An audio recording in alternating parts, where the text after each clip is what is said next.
struggle. Don't forget it's dreams. Don't sell out an open letter to the scene.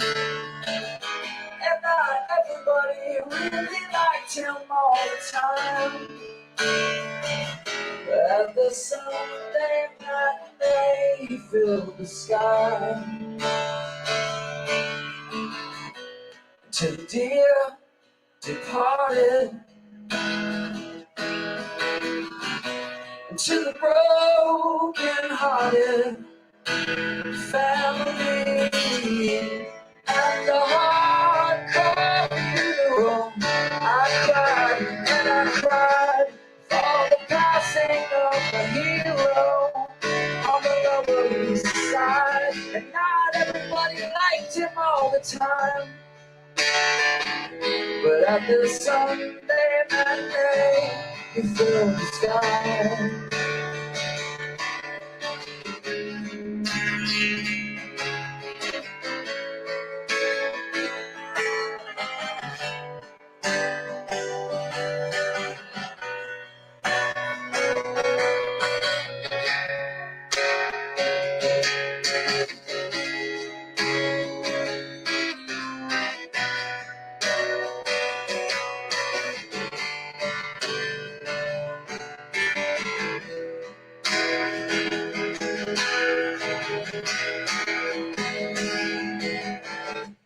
To the dear departed,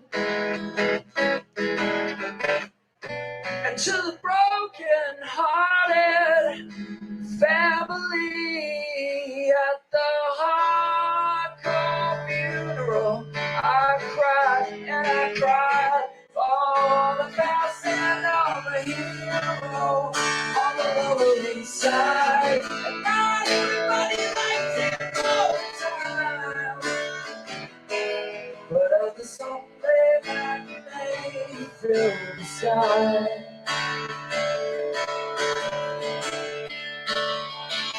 Filled the sky.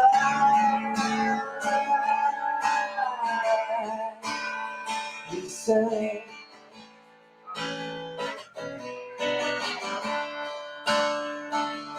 Don't forget the struggle. Don't forget the streets. Don't sell out an open letter to the scene.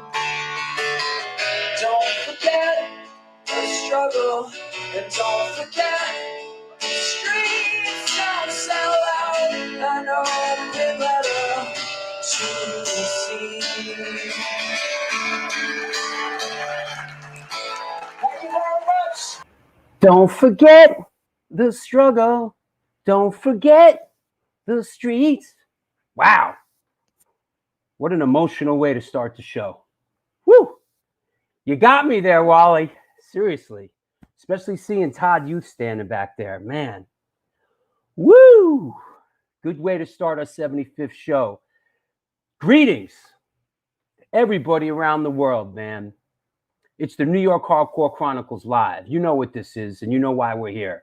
It's the New York Hardcore Chronicles Live, and we're sponsored by New York Hardcore Comics, The Organic Grill, the Texas Silver Rush, Chain Reaction Records and Skateboards, and Your Core Hardcore fan page. Woo! I got to shake that one off, man. Oh, fuck. Man. Woo! Yeah, thank you, man. Thank you, John. And everybody around the world. What's happening in France, Nico? Brother, how are you? Boom. Number 75. Yeah, man. Yep. Thank you, bro. Listen, I don't want to sound corny, like, yo, I'm blessed and all that. You know, you hear that a lot. Yo, I'm blessed. But just thank you, everybody. The show has just become a success. And like Joe Strummer said, without people, you're nothing. No one knows that more than me. So, what's up in Yo, Mosh in Germany. What's up, brother? How are you, man? I miss you. What's happening, Larry the Hunter? What's happening, Renee in Holland? 75 big ones. That's right. Yo, I got some great shows to announce. You know what? I'm just going to kick it off with something crazy here, right? I want to kick it off with something crazy. Where is Is this it? Ah, this is it. Yo, I'm going to start this show off with something crazy. I'm going to announce the show. Let me clear the deck here. Coming up, you know, this is exciting. I'm honored to have this guy on the show. Let me clear the deck here a little bit. Yo, coming up on Wednesday, December 2nd, we got one of the Sex Pistols, Glenn Matlock, coming on the show. What's up? You know, can you hear me now? What's up? Here we go. Glenn Matlock, former Sex Pistol, coming on the show. How cool is that, right? So lots more coming up as well. Kaboom. Yeah, that's right. What? Here it is. Bam. And you said, goddamn, this is the dope jam. Yeah, man. No joke. Not joking around here, kids. Things are ramping up.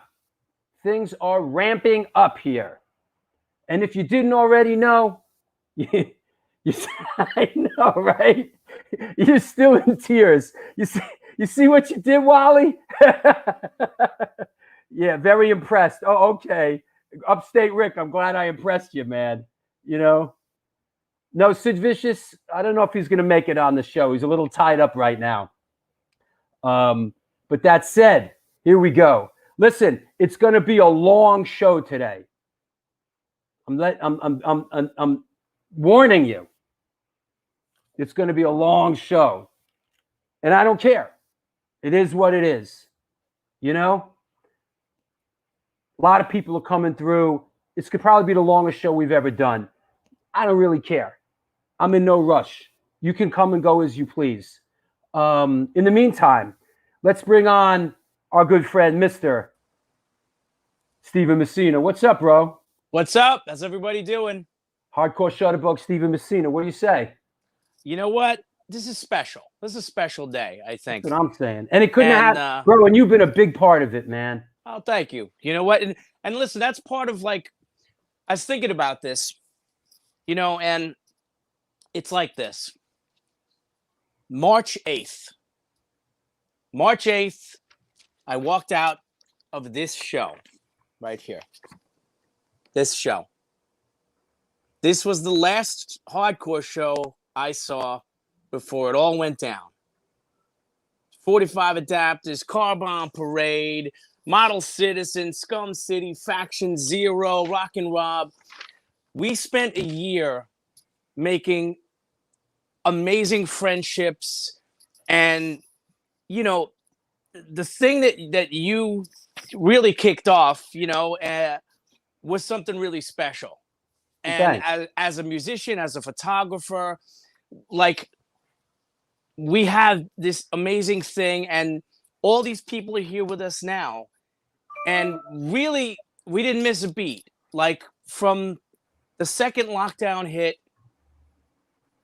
this kind of just exploded. Like, it blossomed into something, and we have friends now. I have people I speak to all over the world now that I would not have met. Absolutely. If not for this thing of ours, this La Cosa Nostra, you know, and you know what? Just the fun of, like, you know, who we're getting, and like everyone like, oh, get this guy, get that guy, and you know, and get this guy, get that guy, get this, and then I turn around and go, how about Glenn Matlock? Right, exactly. like how about a Sex Pistol? You know, I mean, like, the fact that we've gotten, you know, we've really covered so many, like, legendary people, and really, like, Walter's song, which is the love letter to the scene. Like, that's what this whole thing is. And it really just picked up where the Back to the New York Hardcore Roots concert series left off. And God willing, we'll be doing that again soon. You know, I mean, we got somebody in the White House. We got hopefully we'll be able to go outside without masks someday. But in the meantime, like, we have this, like, thing, this social circle, and I look forward to it every week. I pray for my Wi-Fi to work. You know, I pray that the cat doesn't knock over the tripod, you know, and it's just so much fun, and Uh, it all really right. it really is special, you know. It is. And we made great friends over it, and you know what, it's just it's something that hopefully once things do get back to normal, we keep this going and do the live shows. How about photo of the day? How about, you know what, and photo of the day, you know, I was thinking of like what to do for photo of the day. And here it is. How could we not, on the 75th episode, I figured we needed some of like the skyscrapers of New York hardcore, you know. And Who is that handsome man? Wrong answers only.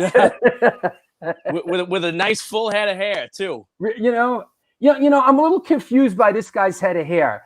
Like, it seemed like one day he had a full head of hair, and the next day he was shaving his head. He must have done a pretty good job of, you know, whatever. Maybe it's a hairpiece. Is it Elvis? That's a good one. Is it Elvis? Is it Gene Simmons? Is it Bob Barker? Oh, geez, it's not Alex Trebek. Oh, tell you good that. one. Good one. Is it Marky Mark? Oh, Lord. Is it Morrissey? Very good. Is it Rick? Is it me? Is it Mo from the Three Stooges? Is it Craig Silverman? Wait, here's a good one. Is it Jack Bruce? Oh, Jack wow. Bruce. All right. Is it Arnold Schwarzenegger spelt wrong? Is it Geddy Lee? Oh, man. Is it Hunter Biden? Ouch. Ouch. Hoya Rock says, too ugly to be Hoya Rock. What's up, Hoya? Is it Adam Ant? Is it Ben Affleck? Now, do we want to show the other picture? Get right to the other picture? Well, this guy we know, he's the ambassador of Amore. And that's who he is. That's the mighty Craig Satari, the journeyman. And one of the most fun people we've tried to have on the show so many times. And he's got worse Wi-Fi than me. I talked to him this morning, bro. He's getting ready for the big, you know, the chemtrails and alien invasion. Oh, boy. And like, yo, you know, he's don't worry, world. All right, here's our other photo of the day. And here's the other one. This is a favorite of mine right here. There you go. So there you go. He might have given the answer away in that one, but you know, he got a funny look on his face here. It looks like he has to go to the bathroom or something. That's this is he looks kind of like the cat that ate the canary there, you know? Yeah. Yep. Yeah. Is it Paisan? Is it Scarface? Is it the next president? Is it my dad? Is it Don Corleone? Is it Jimmy Durante? All these answers are kind of right in a way. Right. No, I saw a good one. Wait, is it? Wait, I saw a good funny one. Is it Gambino crime family? Funny how? Is it Will Shepler? This was the best. Is it my dad? Oh, that's funny. All right, let's go. This is a pretty cool moment. This was a photo shoot I did from Maxim magazine back in the day in like 2006, I think it was, for New York Hardcore Tattoos for Maxim magazine. And they never ended up putting the article out, but it was a pretty cool thing that we did. And with Jimmy and Vinny and the whole crew at the time. And this is one of my favorite shots. And I keep finding this picture. You know how you were talking about putting stuff up and people grabbing it and posting it? Yeah. I have found this picture in so many places. And the funny part is most of the time it's watermarked. So I'm pretty happy about that. But this is Listen, some of these comments, I'm sorry to interrupt. Is it Tony Bennett? Is it John Travolta? Is it Mama Luke? Yeah, not cool enough for Maxim. Yeah, they were. That was going to be. Remember magazines? Remember when people bought magazines? Is it Potsy from Happy Days? Oh man! All right, listen. But all good, bro. Thank you so much, man. Thank you. You know what? The show. Listen. You. All right? You. You. You got a gift, you. You're good, You're good. All right, bro. We'll talk to you later in the show, all right? Absolutely. Thank you, everybody. Everybody, thank you, and you, and you, and you, and you, and you. All right. Especially you. Wow. Here we go. It's the New York Hardcore Chronicles live. Woo, man. Laughing. Good laughs already, right? Get ready. Get your shoes and socks on, kids. It's right around the corner. We're going to have a lot of fun today. There's going to be a lot of laughs. You love the yeah. God bless. God bless. I bless you. I'm blessing you. So that said, okay, stop with the comments with the God, funny stuff.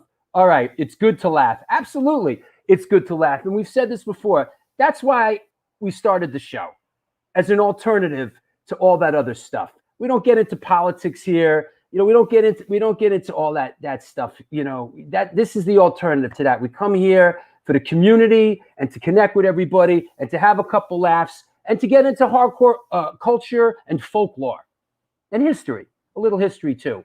That said, what do I need to mention here? How about another show?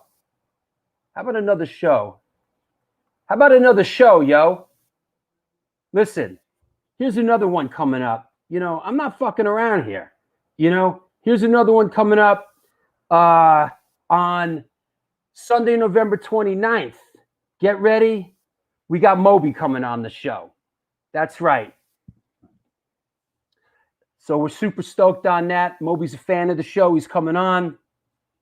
For those that may not know, Moby has a rich history in hardcore, in New York hardcore. He played in the Vatican Commandos. They played CBGB's Matinees. Moby is an old hardcore kid. So here we go. Yeah, man. Yep, Moby's coming on, man. It's good. Yeah, man. Come on. Listen.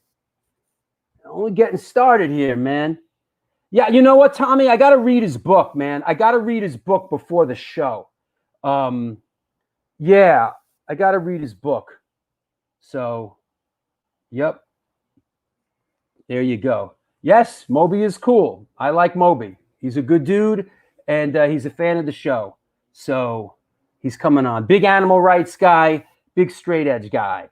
So, you know, we're going to do that. So, Moby's coming up. That said, it's the New York Hardcore Chronicles Live, sponsored by New York Hardcore Comics, The Organic Grill, the Texas Silver Rush, Your Core Hardcore fan page, and Chain Reaction Records and Skateboards. That said, I want to bring on our friend, supporter, sponsor. Let's bring Josh from Chain Reaction Records. Josh, brother, I want to thank you for being a part of the show and for the support. How's things in Colorado, bro?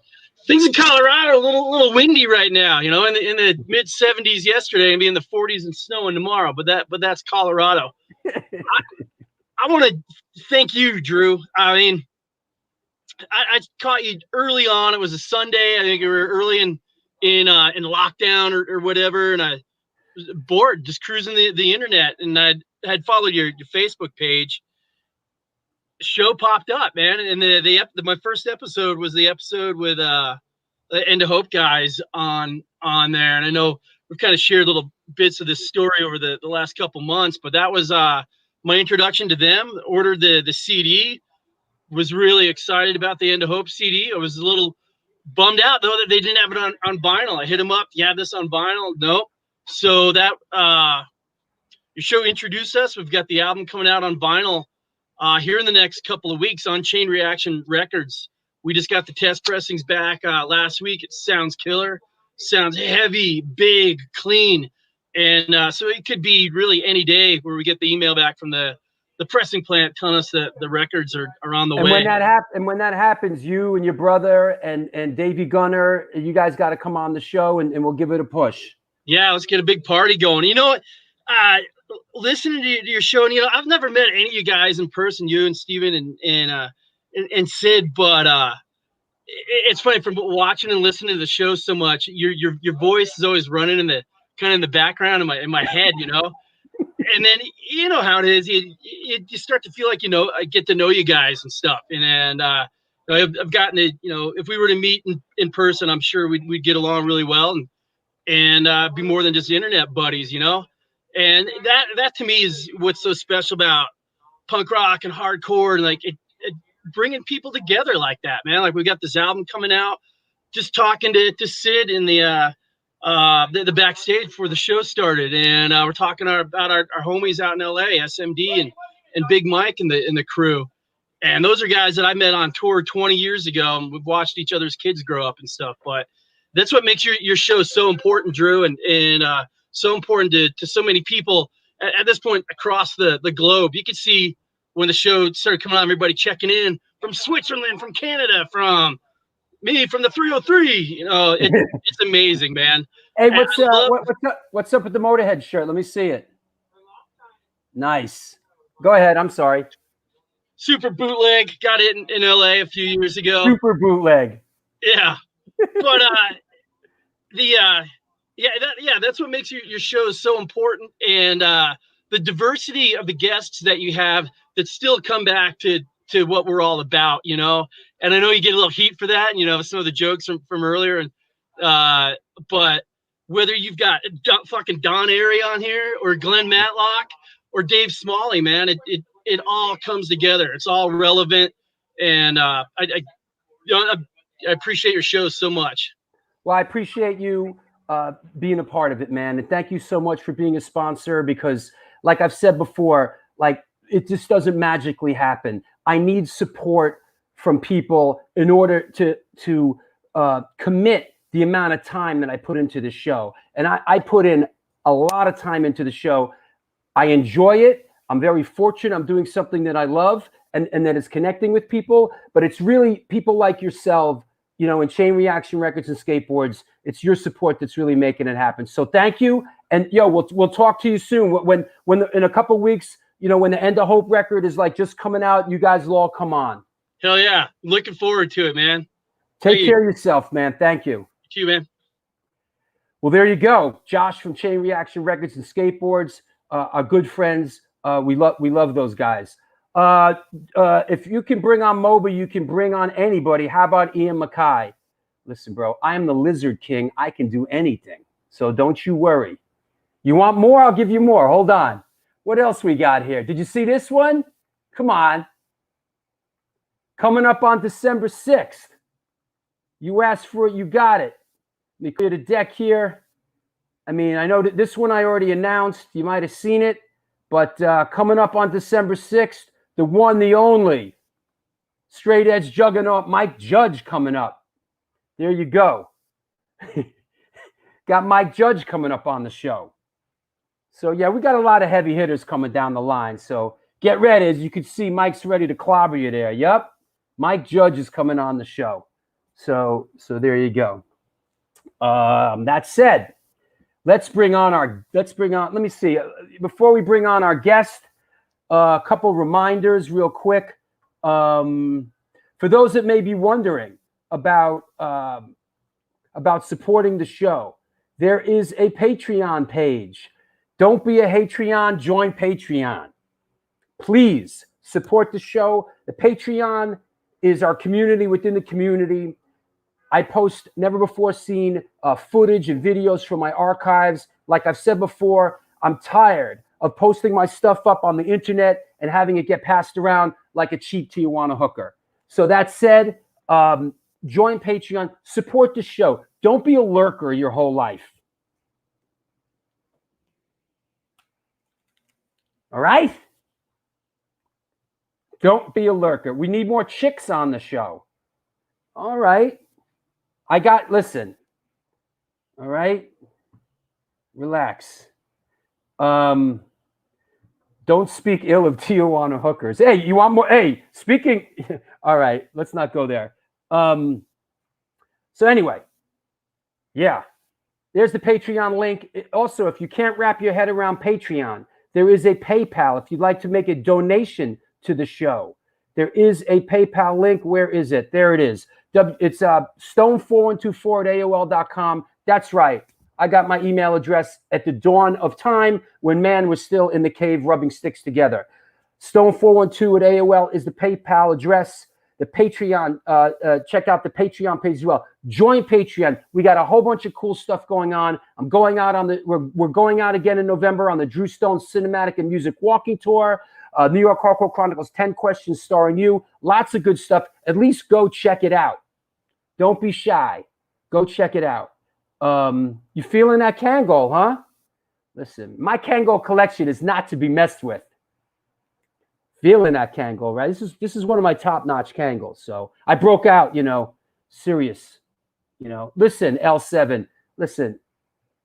I like girls. I love girls. I know it's kind of crazy in the world today.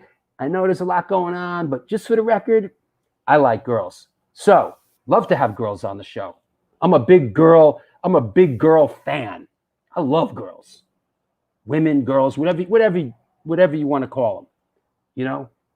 Female units, love girls. They are a joy on this planet. I love girls in bands. Hey, Johanna, how are you? Hi, Lori. Hope you're well, Lori. As all the girls are chiming in. Joan Jett, you know what? Joan Jett's a possibility. Listen, the show's booked for the next 2.5 months. So we'll get to it. We'll get to everybody. Okay. Let's see. Here we go. Let me clear the deck. Let's bring our guest on. I told you it was going to be a long show. I kid you not.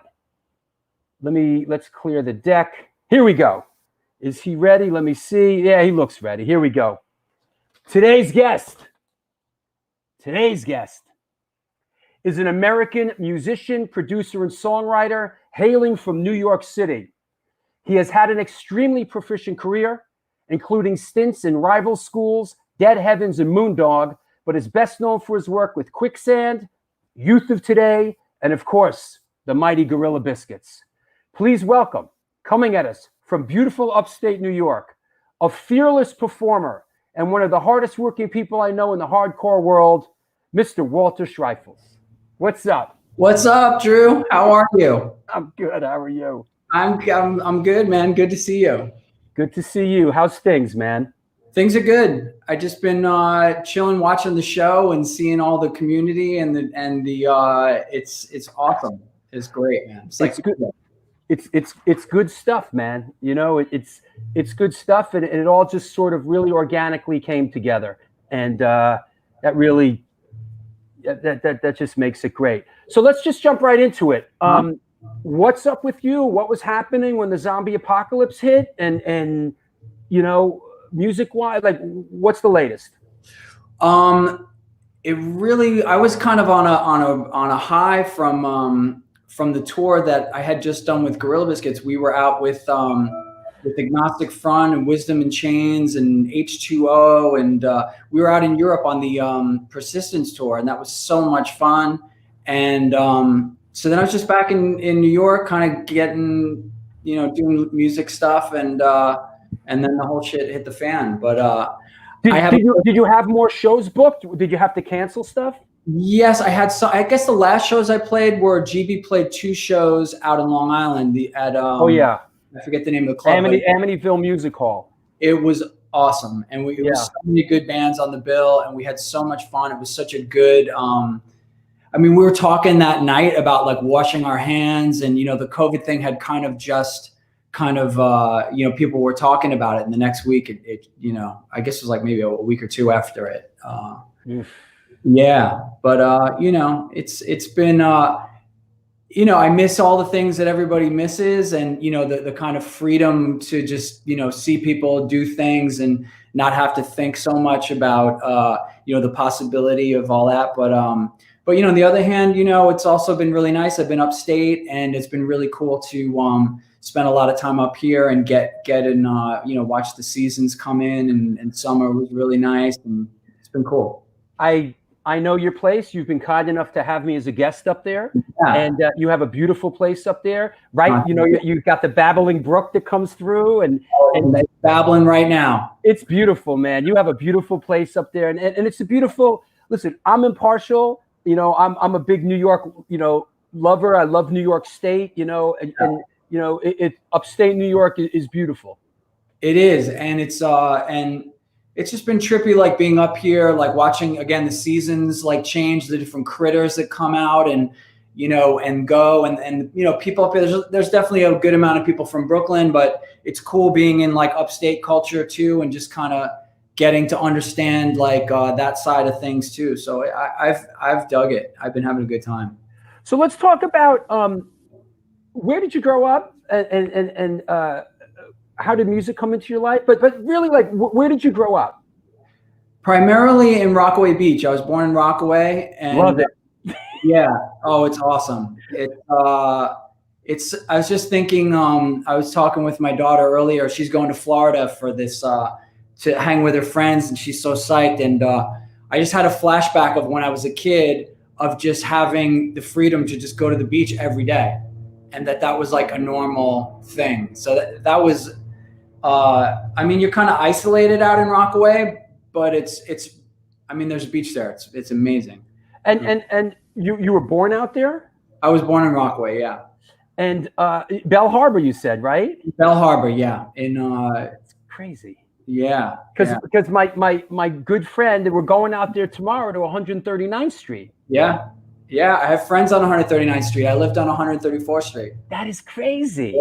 Yeah. That's awesome. And as a kid, when you grew up out there, did you? I assume you went to Rockaway Playland.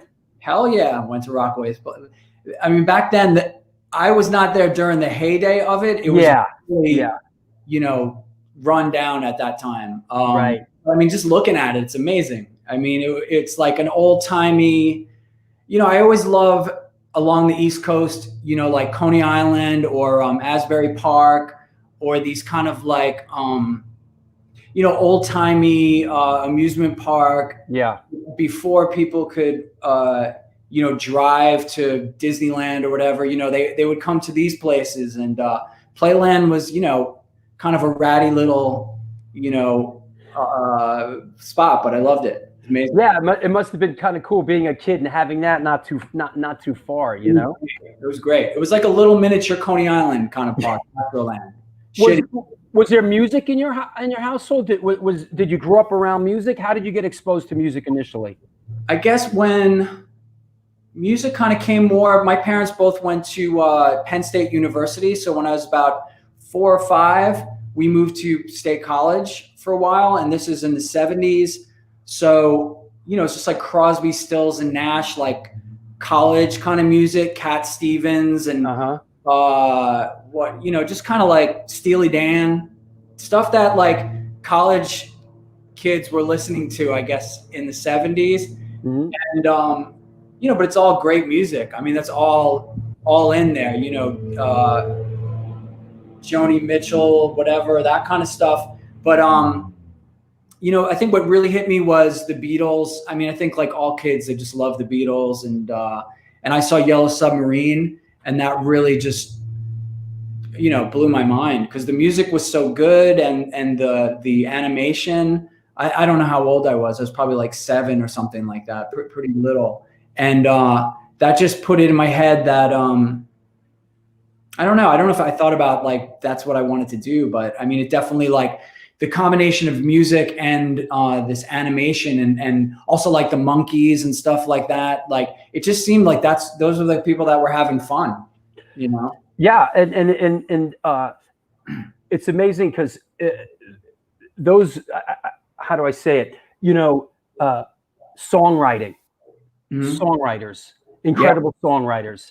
I mean, even though the monkeys themselves weren't songwriters, the machinery behind the monkeys, those were great songs. Yeah. Great, incredibly well crafted, you know, Boyce and Hart, you know, all those monkey songs were incredibly infectious, you know. Yeah, loved it. Yeah, I mean, they play themselves. I mean, the trouble, I guess, with the monkeys is when they try to do it themselves. You know what I mean? It's like, it's a catch-22. Like, I don't want to be in this, like, you know, band, but as soon as you're not in the fake band, no one likes the band anymore. I know those guys those guys struggled with that, man. You know, and it's like and you know who was behind the Monkees was Don Kirshner. Right. You know, and what did I say? What I think it was I might have saw some Monkees documentary where he brought them that song Sugar honey honey, and they're like no, the buck stops here, we're not doing it. And he said yeah, okay, and he went and formed a band just by studio musicians, called them the Archies, right, and put out, you know, Archie's Sugar Sugar, and it went to #1 in the country. Oh, that really must have burned those guys. Yeah. Yeah. I can get anybody. I can get Monkees to do this job. You guys are Monkees. So at a certain point you left Queens, and actually you left that part of Queens, and you moved to Astoria, Queens. Is that right? I did, yeah. Tell us about that. So I moved back to I spent a year in Ohio. My father lived there, and you know, I kind of got my punk together. I mean, when I lived in Rockaway, I was listening to hardcore, and then I went to Ohio for a year, and then in that year, my mom moved to Astoria. So when I came back from Ohio, I was just in a totally new neighborhood. And Rockaway is really cool, but there was no, you know, it's kind of conservative. And if you were to like dress punk or something like that, you'd get your ass kicked probably pretty reliably, I would guess. But in Astoria, which is where my mom moved, like I didn't know anybody, but I started to notice, like I noticed a Kraut sticker on a no parking sign, and I was like, and I started We talked about Dave Smalley was on the show, and we talked about like back then somebody would have a button or something, and you would just like, it was sort of this code, like this sort of clicks and like beeps, like, you know, like this Morse code, and you'd be like, you know. It was like you're trying to figure out a mystery, like especially like who's doing these things and where's behind this, what's happening, you know. And you just have to have your senses about you to like notice the little cues. So I saw a Kraut sticker on a no parking sign, and then I kind of got it in my head, there might be some punks around here. And my punk antennas were up. You know? Yeah. So yeah, in Astoria, I mean, anybody probably on the show will know, or whatever, if you're new to the show, Astoria is home of Murphy's Law, I would say, is kind of like the premier one. Major Conflict, Urban Waste, Outburst, Leeway, Token Entry, Chromat. I mean, you know, Doug Holland, you know, Astoria Lou, you know. Yeah, I mean, it's just basically like punches so high above its weight. It's like for hardcore what like Jamaica is to reggae. I mean, it's like really, you know, and how it's all, Queens is, you know, got all these different flavors of different races, different like but mostly working class kids. It's just like such a cool mix. And so being there, and I noticed, you know, skateboarders and stuff. So I kind of managed to find my way in with some Astoria punks, mainly Token Entry guys and Kraut. And do I remember correctly that you sort of connected with some of the Gorilla Biscuits guys working in the supermarket? Yeah, I mean, I didn't know anybody in Astoria, so you know, it was summertime. So I got a job. I got my job at Walbaum's grocery store, and I noticed these like punks coming into the store, and you know, just like kind of walking through to get stuff, and you know, kind of like suburbia, yeah, like walking in slow motion, and I was like mopping up some, you know, fucking jelly that fell off the shelf, and my head turns. I'm like, whoa, punks. And punks my age. Yeah, it was amazing.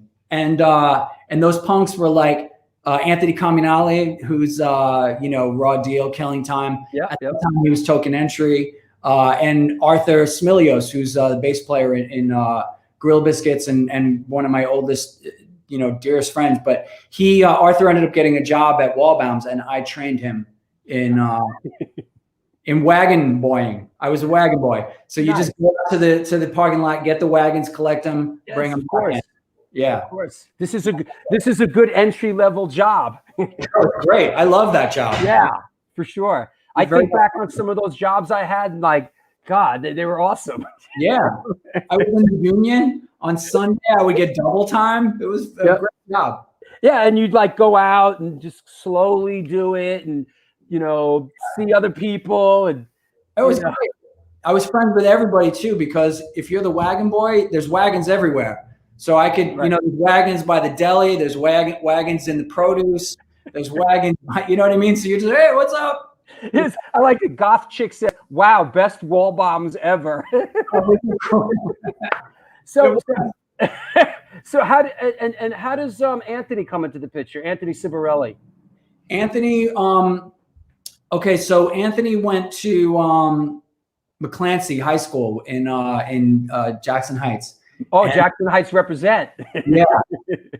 So, and Arthur and a couple of guys from Token Entry also went to McClancy.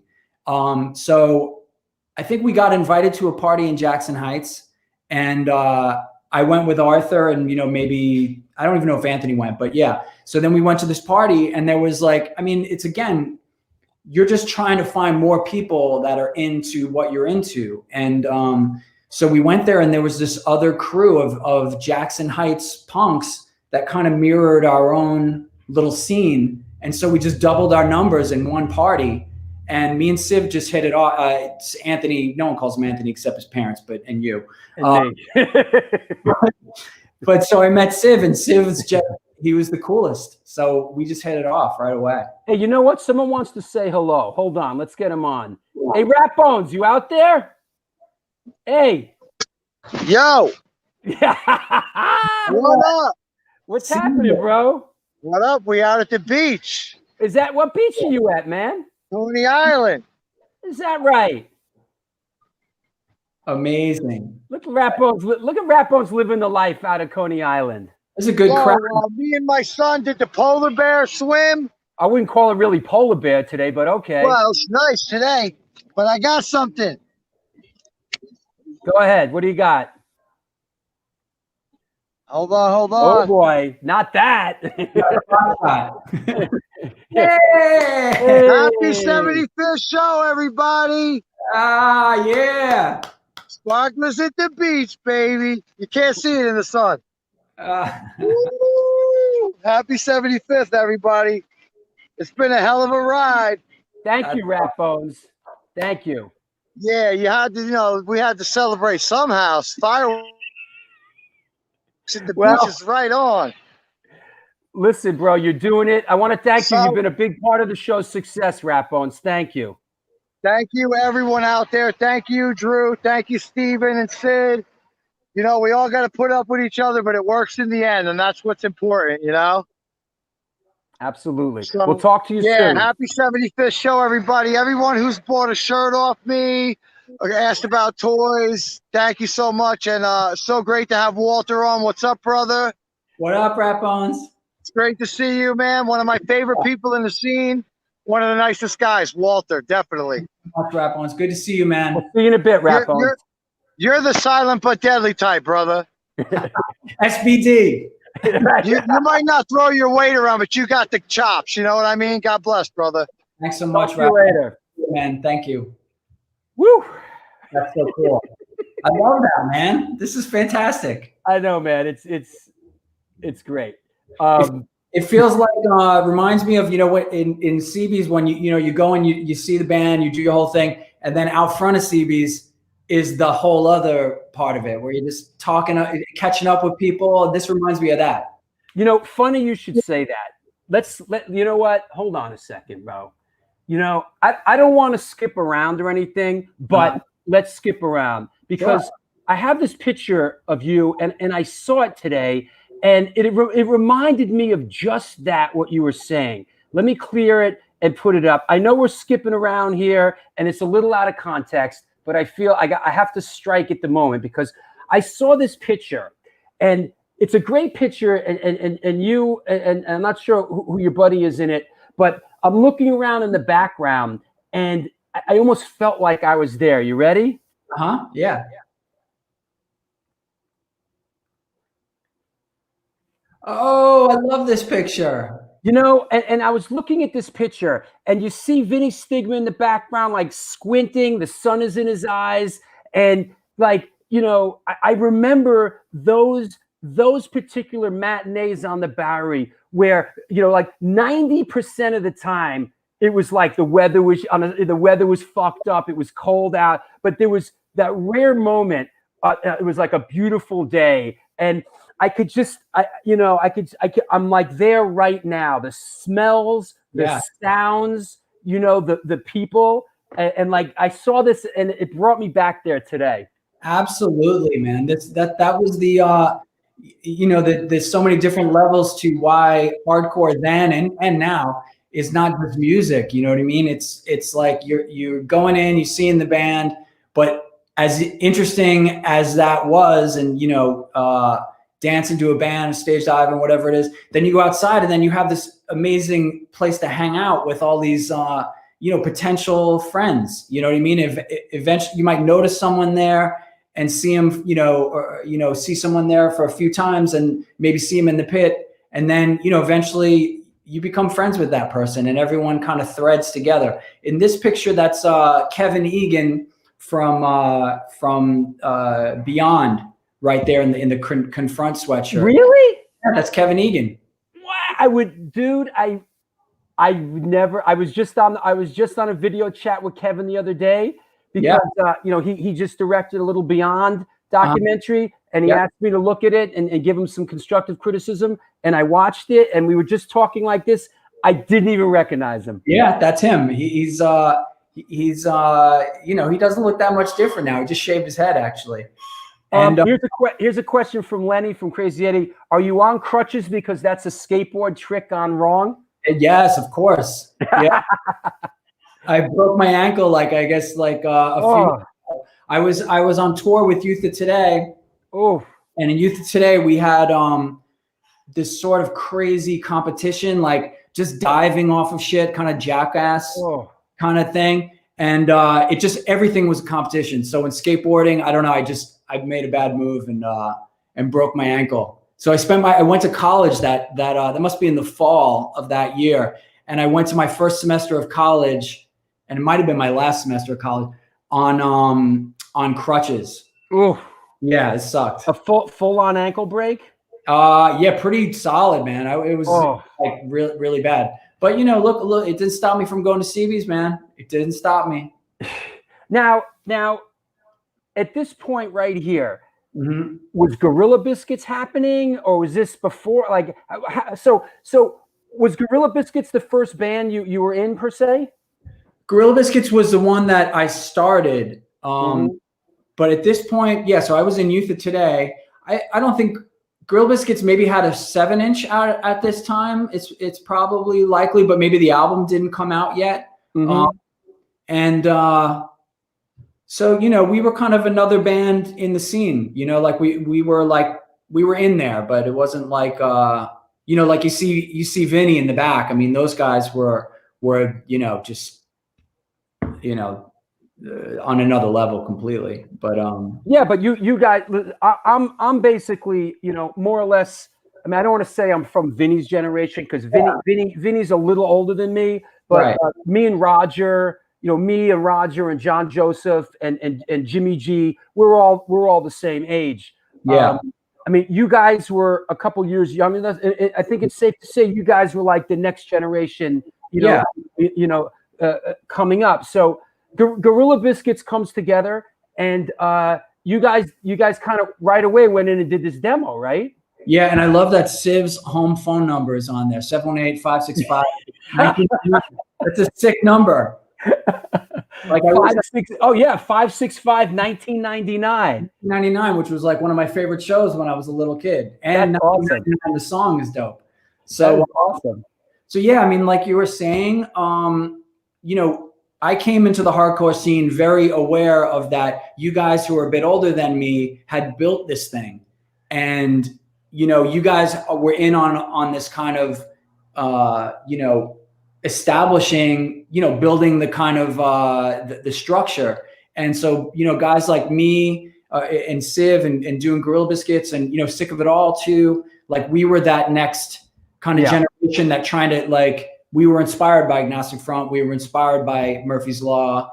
We were inspired by Anecdote. We were inspired by all those Urban Waste, Crowd, all those bands. And, you know, a lot of those bands had already kind of broken up, actually.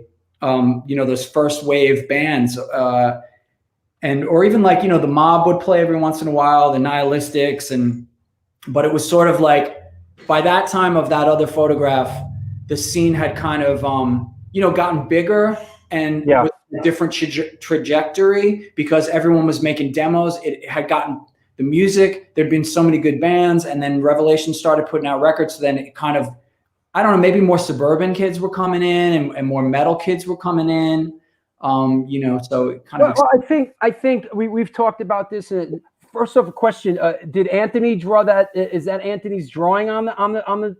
I think my brother Dylan did that. But my brother Dylan. Wow. Yeah. Okay. But I'm pretty sure that's Civ's handwriting. I think he probably did the handwriting there. Gotcha. You know, we talked about this, but we talked about this before, and in that there was a point in sort of the mid '80s where a lot of the older bands, and I can attest to that, being an Anecdote at the time, gravitated to like a metal, you know, to the metal stuff and the crossover stuff. Yeah. And you guys coming up, you guys wanted to hear hardcore. Yeah. And like you guys created your own hardcore bands, and there was a lot of young people that wanted to hear hardcore. Yeah. I think it's, I mean, the bands that came before us, I mean, they invented the style. I mean, you listen to like Cause for Alarm EP, you know, these, you know, Anecdote, the ones that we're mentioning, like or The Abused, like these records are all just so good and perfect and Major Conflict. But I could understand that by the time we came around, you know, it's probably cool, like in the first time when you make this record of genius, like, you know, and then everyone loves it. But in the end, only 100 people could possibly be into it. And it falls off a cliff. Yeah. And then you see the metal audience, on the other hand, is getting bigger and bigger. And it's a much bigger, you know, kind of pool. Mm-hmm. So the bands that maybe before us maybe try to make a jump to that. And then a whole bunch of people that appreciated it came in when they were no longer into it. So we had to kind of re-energize that, you know, because I was looking, when I first started going to shows at CB's, yeah, I mean, you know, the Cro-Mags were very on fire. Like they were like definitely kind of coming into their prime right around that time.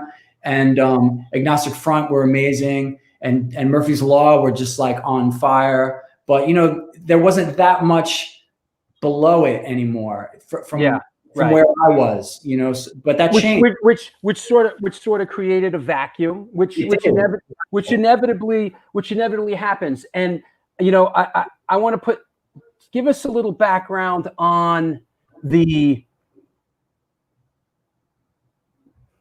hold on, wait for it, the Birth of Unity show.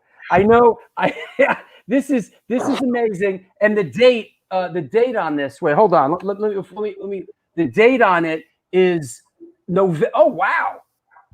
What's today's date? It's November 10th. All right, it's not November 10th, but it's close. It is. No, the date is the date's November 10th, 1985. Yep. Tell us about the Birth of Unity. Hey, this show is so huge and important, like in my mind. I mean, first of all, Gorilla Biscuits, we could not get a show. You know, like at CB's, I would call CB's every Wednesday as soon as I got home from school and asked to, you know, talk about, you know, we gave them the demo tape. Can we get a show? Call back next week. Can we get a show? Next week. You never get a show. So this show was, for some reason, I guess because we had a demo out at some records, we were invited to play this show. And you can see, like I think Sick of It All had probably played like maybe 1 or 2 shows before this show. But I mean, Ludacris were pretty happening. Underdog were amazing. Warzone were amazing. I love the bands that sort of the bands that I love, like Dead Pedestrians. Yeah. And something, not something, something else. Something else You know? was from Jersey. They kind of had a little bit that of right? yeah, they were from Jersey. They kind of had an underdog kind of twang to them. Like I think they probably are from the town that Russell's from. Maybe they were born. Okay. But I remember them being kind of like underdoggy. They were good. Dead Pedestrians, I don't remember. STD were cool. They were from I think one of the guys was from Rockaway in STD, I think. But anyway, it Affirmative Action, I don't really remember. But basically, this show was the birth of Unity. It was like the beginning incredible. of the new scene. And this was Gorilla Biscuits' first show, correct? It might have been our first or our second. Like, we had played CB's. I was saying how we couldn't get a show, but we finally got a show because Token Entry got us on a show. So then this might have been our second show. I mean, as soon as we got that CB show, we were just like, holy shit, we got a Warzone was on the bill, bro. Ooh. And that's old school Warzone with Bold. And Tommy Rat and oh wow, before Ray was singing? No, not with Tommy Rat. What was who I'm thinking of? The dude in Ultraviolence, Tommy Ultraviolence. Oh yeah, right. Mm-hmm. And what was Homeboy with the chops, the bass player? I had it for a second. I don't know. Chops, what's his name? Tito. So they had Tito looked like amazing. He had these like really sick like lightning bolt chops, and he'd wear a wife beater, and he played like one of these kind of those metal neck basses. Oh, look at that. That's amazing. That looks fake. That looks like we rented out some fake graffiti area. Yeah. It looks like a shot you take at Rikers Island in front of the backdrop, you know? Yeah. Oh, wow. That's in Europe, I think, that one. What, the first time? I mean, listen, we're skipping around here. We're moving quick. We're going like my dad says. We're going where the horse leads us here. But just to put in also, you know, Gorilla Biscuits were really one of the first New York hardcore bands to go to Europe, right? Yes. Youth Today went, I think in like December of '89 or something like that. And then Gorilla Biscuits went in the early fall, like maybe October. And I mean, the Cro-Mags had gone they opened for Motorhead, but that's kind of was like not in the squat scene. Like we played the squat.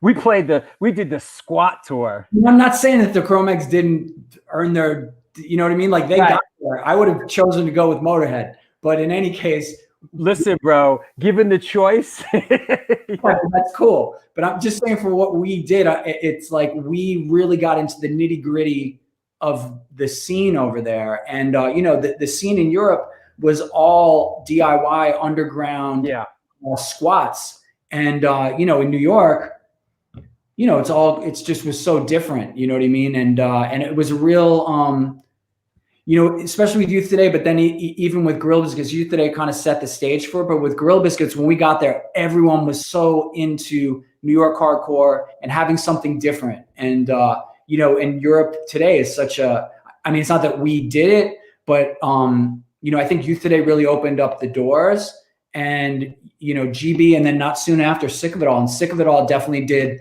the heavy lifting of going back and going back and going back, and building that kind of community in Europe. But yeah, that was amazing. I never would have expected that to happen, you know. You know, give me the timeline a little bit, because I know the Gorilla Biscuit thing is sort of happening, and then you turn up in Youth of Today. It seems like is it happening at the same time for you? Were you in both bands for a while? Yeah, I was in both bands. At one point, I was in Warzone too when I was in Gorilla. At one point, I was in Warzone, Super Touch, and Gorilla Biscuits, and I was playing drums in a band called Good and Plenty. But that's a great name for a hardcore band. Great name.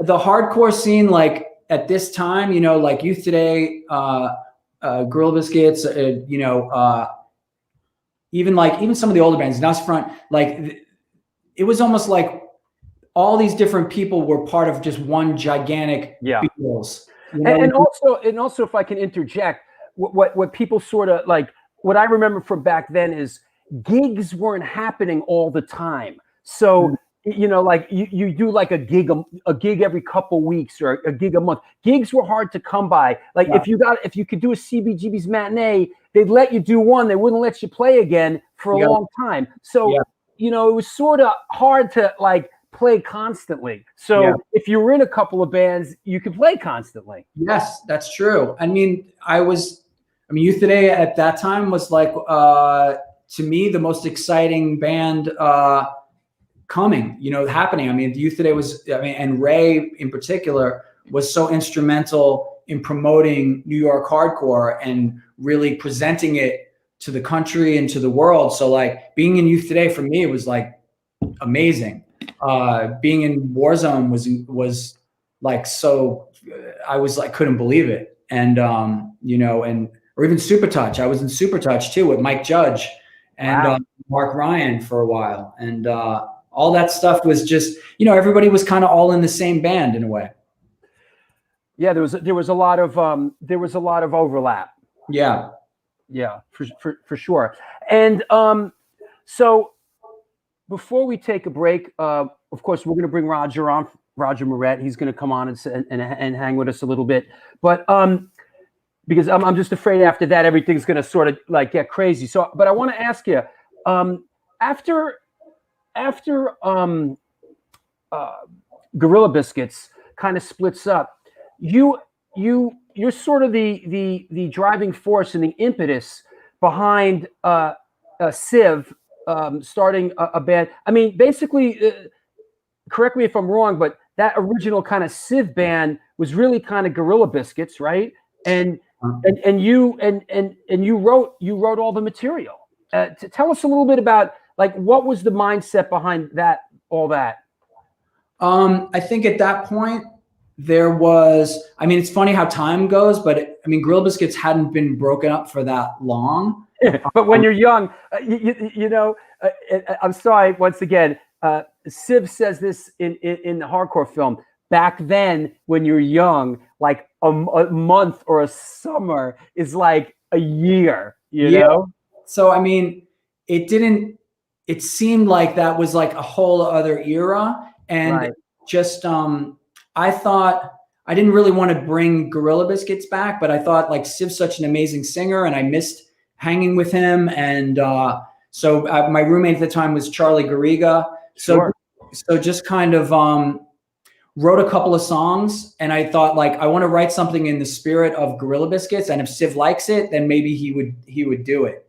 And so I wrote Can't Wait 1 Minute More and Et tu Brute to kind of show, like on the one side, like have it be kind of fun and poppy, and the other side could be like hardcore, like kind of a little bit more. I don't know if it's brutal, but a little more aggressive. And Civ, you know, I played the song for Civ. Civ was into it, and then we just, I think at that time, I think it was a weird time in the music business, like actually a kind of a cool time, because if you had something good, and also all these hardcore people were in positions of like influence. So like Mike Gitter, who did Triple X Fanzine, who I knew from writing at Thrasher, like I gave him the recording of Civ, and he knew right away that this was, he liked the music, and he also, I think, understood like how it would figure into what was happening at the time, you know, which was like, okay, punk is popular. Like, how the fuck is that? Like, we need to, why not? Okay, have a punk aspect, but like show hardcore. Hardcore has never been, people don't know what hardcore is. You know what I mean? So to kind of sneak it in there, in that kind of way. So that was a lot of fun, and it was. And was it Gitter? Was it Gitter that signed Civ to? Was it East West major label? It was Atlantic. It was Atlantic. Lava Atlantic. Lava. which was Wow. a subsidiary of Atlantic. Yeah. I mean, that must have been a very exciting time to be signed to you know, be in a situation like that. It must have been a nice, exciting, like, little run there. Yeah, it was amazing. I mean, the fact that Civ and what we were doing, A, that we were having so much fun, right, and you know, just hanging out with each other, and B, like, the timing was good. You know what I mean? Like, for to hear something like that. And I think the people who like Gorilla Biscuits got into it, and the people that didn't know who Gorilla Biscuits was and didn't care were like into this band called CIV, you know? Right. So that was, yeah. Well, and then in the end, really, you know, if it's the portal for people to come into it, then from there they sort of look back on the roots of what, hey, what other band was this guy in? And it's sort of, you know, it sort of filters down from there, you know? Yeah, for sure. And that's what we wanted to do. I mean, we wanted to present a real hardcore record that had a sense of fun and you know, to, you know, whoever, the masses, you know. For sure. Hey, let me shout out a couple of sponsors and do a couple of things, and we'll come back with Roger Moret, and we'll have some more fun, all right? Oh yeah, I'm gonna be back in just a minute too. You got about 5 minutes, bro. Okay, good. And then you could talk while I go take a piss. All right. What's happening? It's the New York Hardcore Chronicles Live, sponsored by New York Hardcore Comics, Chain Reaction Records and Skateboards, The Organic Grill, Your Core Hardcore page, and the Texas Silver Rush. Want to bring a friend of ours on, Mr. Joe Ramini, Vinny Stigma's cousin, from the Texas Silver Rush. Let's see how he's doing. What's up, Joe? Hey, what's going on? How are you, Drew? Hey, listen, look who am I hanging out with here? Is that Trish the Dish? That's Drew Stone. Is he not the sexiest guy you've ever seen? Can you wish him a happy 75th show? Happy 75th show! Drew, we love you, bro. Congratulations, number 75. Thank you, bro. And listen, thank you for being a part of it, man. Like, it's the support by sponsors like you and people on the Patreon that really enable me to chase this dream and do this thing that I do, that we do together for this community. So thank you so much, man. Drew, what you do is absolutely special. One of your guests the other day was talking about it's the culture, you know, it's everybody all sticking together. Man, you did it. You pulled it all together, and you're bringing something that the whole community wants to see. So thank you. Yeah, for sure. And yeah, how's things in Texas, man? What was that, one more time? How's things in Texas? Oh, man, everything's going really good. You know, our town, which is 10,000 people, blows up to 30,000 on the weekend. You know, people are starting to move around, get healthy, you know, kind of do all that. So I'm grateful. Good. And hey, you know, we talked about doing a couple of promotional things in the future. We'll get that rolling, man. I'm looking forward to that. You know, your Patreon page is a really important thing. And people in the community, if they want to keep having these great shows, we need to get on board. So the Texas Silver Rush can come on board and support you and help some of the guys get some special gifts for the girls, absolutely free, just for supporting your show. Absolutely, man. Anybody out there, it's www.texassilverrush.com. Hold on, let me get my info.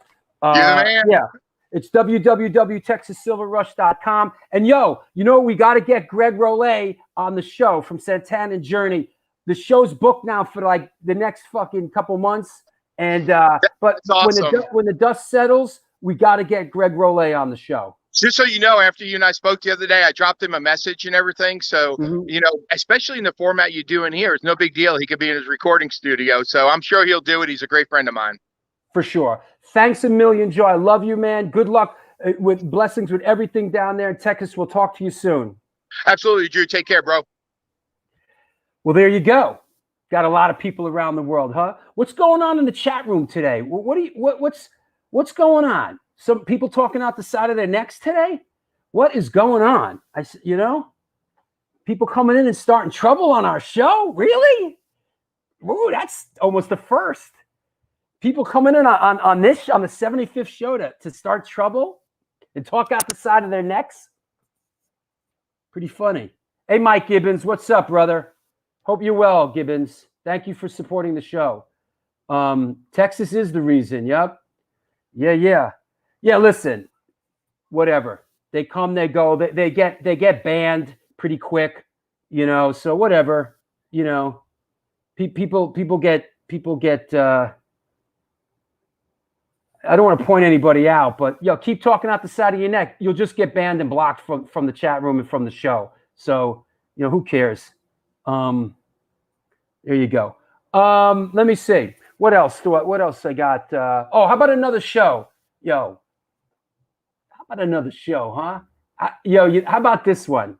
Here you go. Here's another one. I haven't even announced this one on social media yet, but I'm going to put it up here right now. Let me clear the deck a little bit. Hold on. Let me get rid of the Patreon thing. Not really get rid of it, but you know what I'm saying. Coming up on Sunday, December 13th, by popular demand from the Crumbsuckers and Propane, Gary Meskill. What's up? Here we go. The hits keep coming. All right. We got Moby coming up. We got, you know, we got all of them. So Gary Meskill coming up from the Crumbsuckers. Kind of stoked on that. Yeah, shout out Vinny Doak. I hope you're doing okay. Hope you're doing okay, Vinny. That said, all right, Gary Meskill. Come on, don't confuse me here. Got a lot of moving parts here. Don't confuse me. Oh, next up on the show.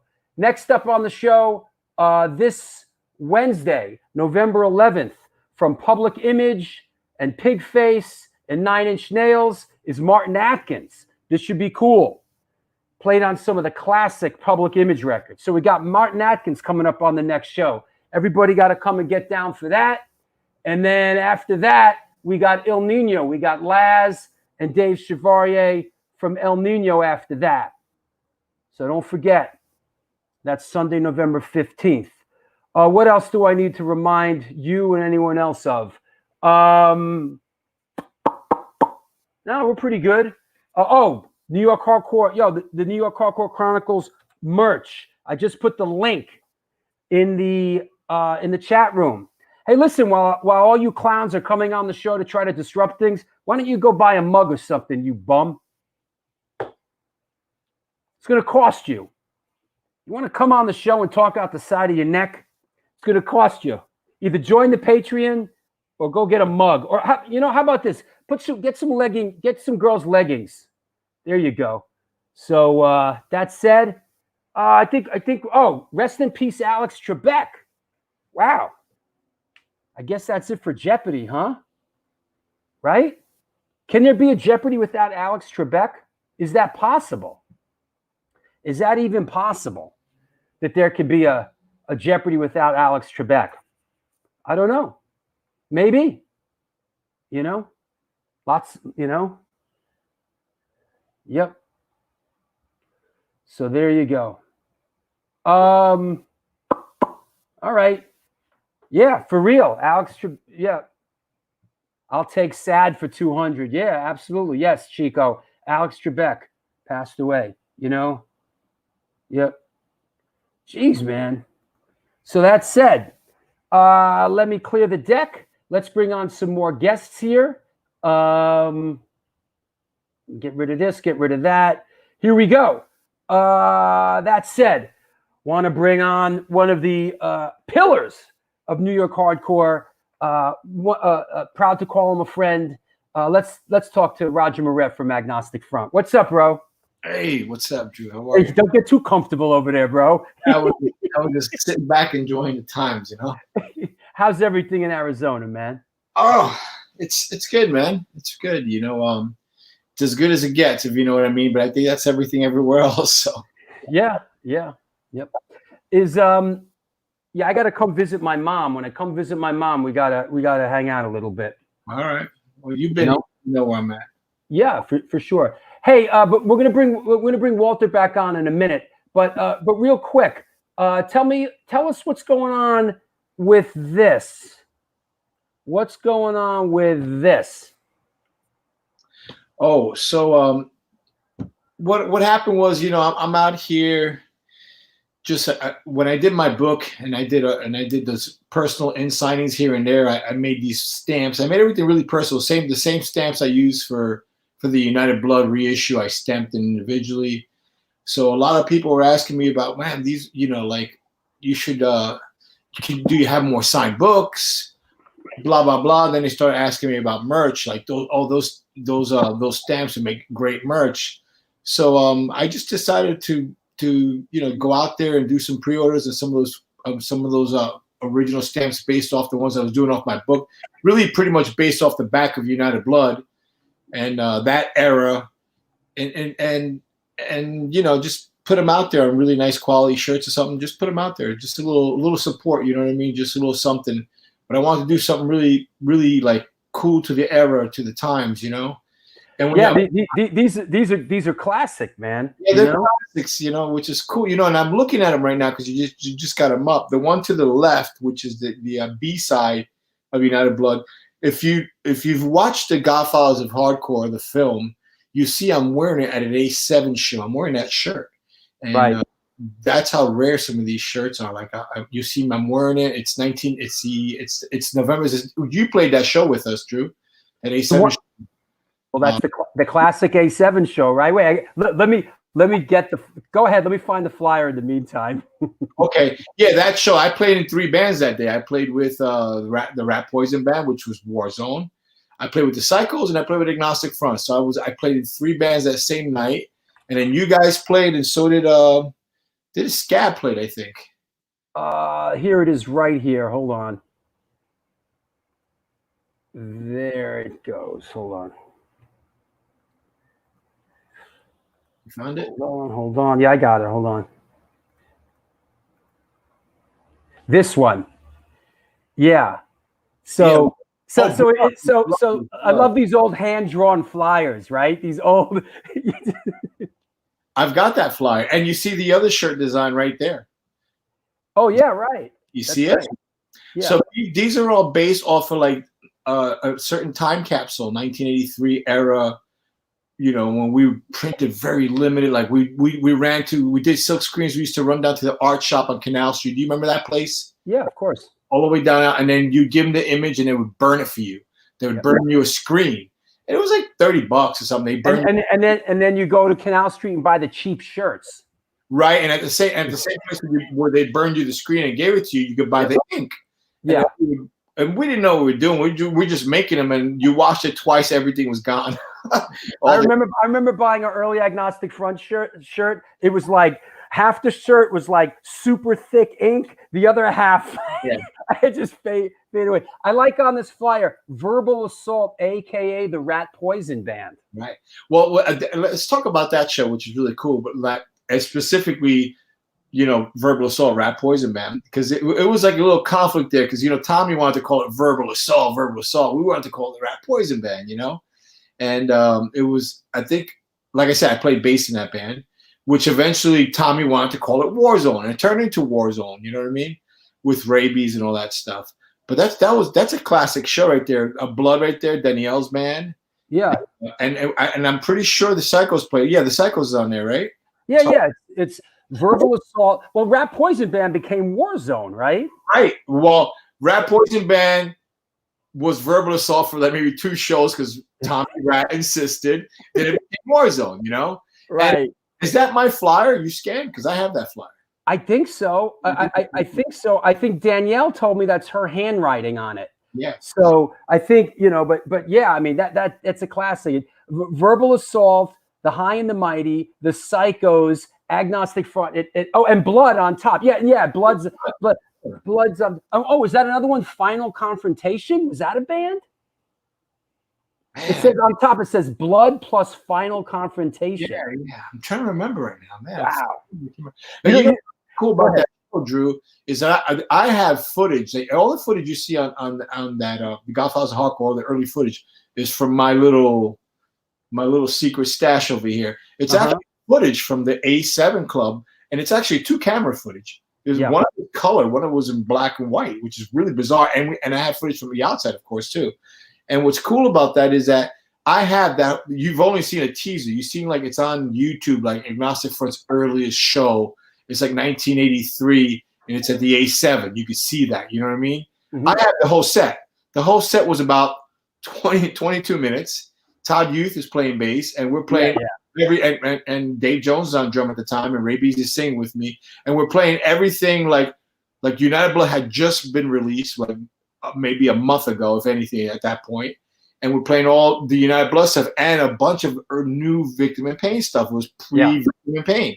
And we're playing these songs, and it's pretty cool. It's a whole 21 or 22 minutes, the whole set I have it, which is really cool. And I watch it once in a while, you know. I saw Agnostic Front play early on. It might have been, I think, before you joined, and they got through the set so fast they played the whole set again, the whole set twice. They went like, well, that was our tour too, and when we went on our first national tour, right? I mean, we were just basically doing United Blood, Victim in Pain. Like, do the math. It's 20 minutes, so we would play the whole thing and then play the whole thing again. You know, hey, like if everybody minded, you know. Our friend Robert Hogg in Scotland. Roger Mrek, can you ship to the UK? Well, here's what's going on today. I just had a call with my crew in Germany, Mosh and George and those guys, and they did those crew shirts. Are really nice. Mm-hmm. You know, those support the crew. Yes, of course. Mm-hmm. So I just got off the phone with them, and they're willing to help me out figure, because I'm doing this myself, guys. I don't know. You know, this is new to me. Everything's new to me.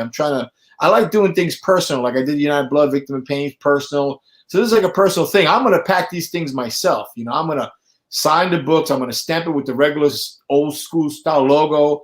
I'm going to pack everything right here myself, me and my wife, you know, and the shirts, whatever. But I can't figure out how to get it anywhere past America with shipping. It's just I can't figure a lot of this stuff out. But they're going to help me.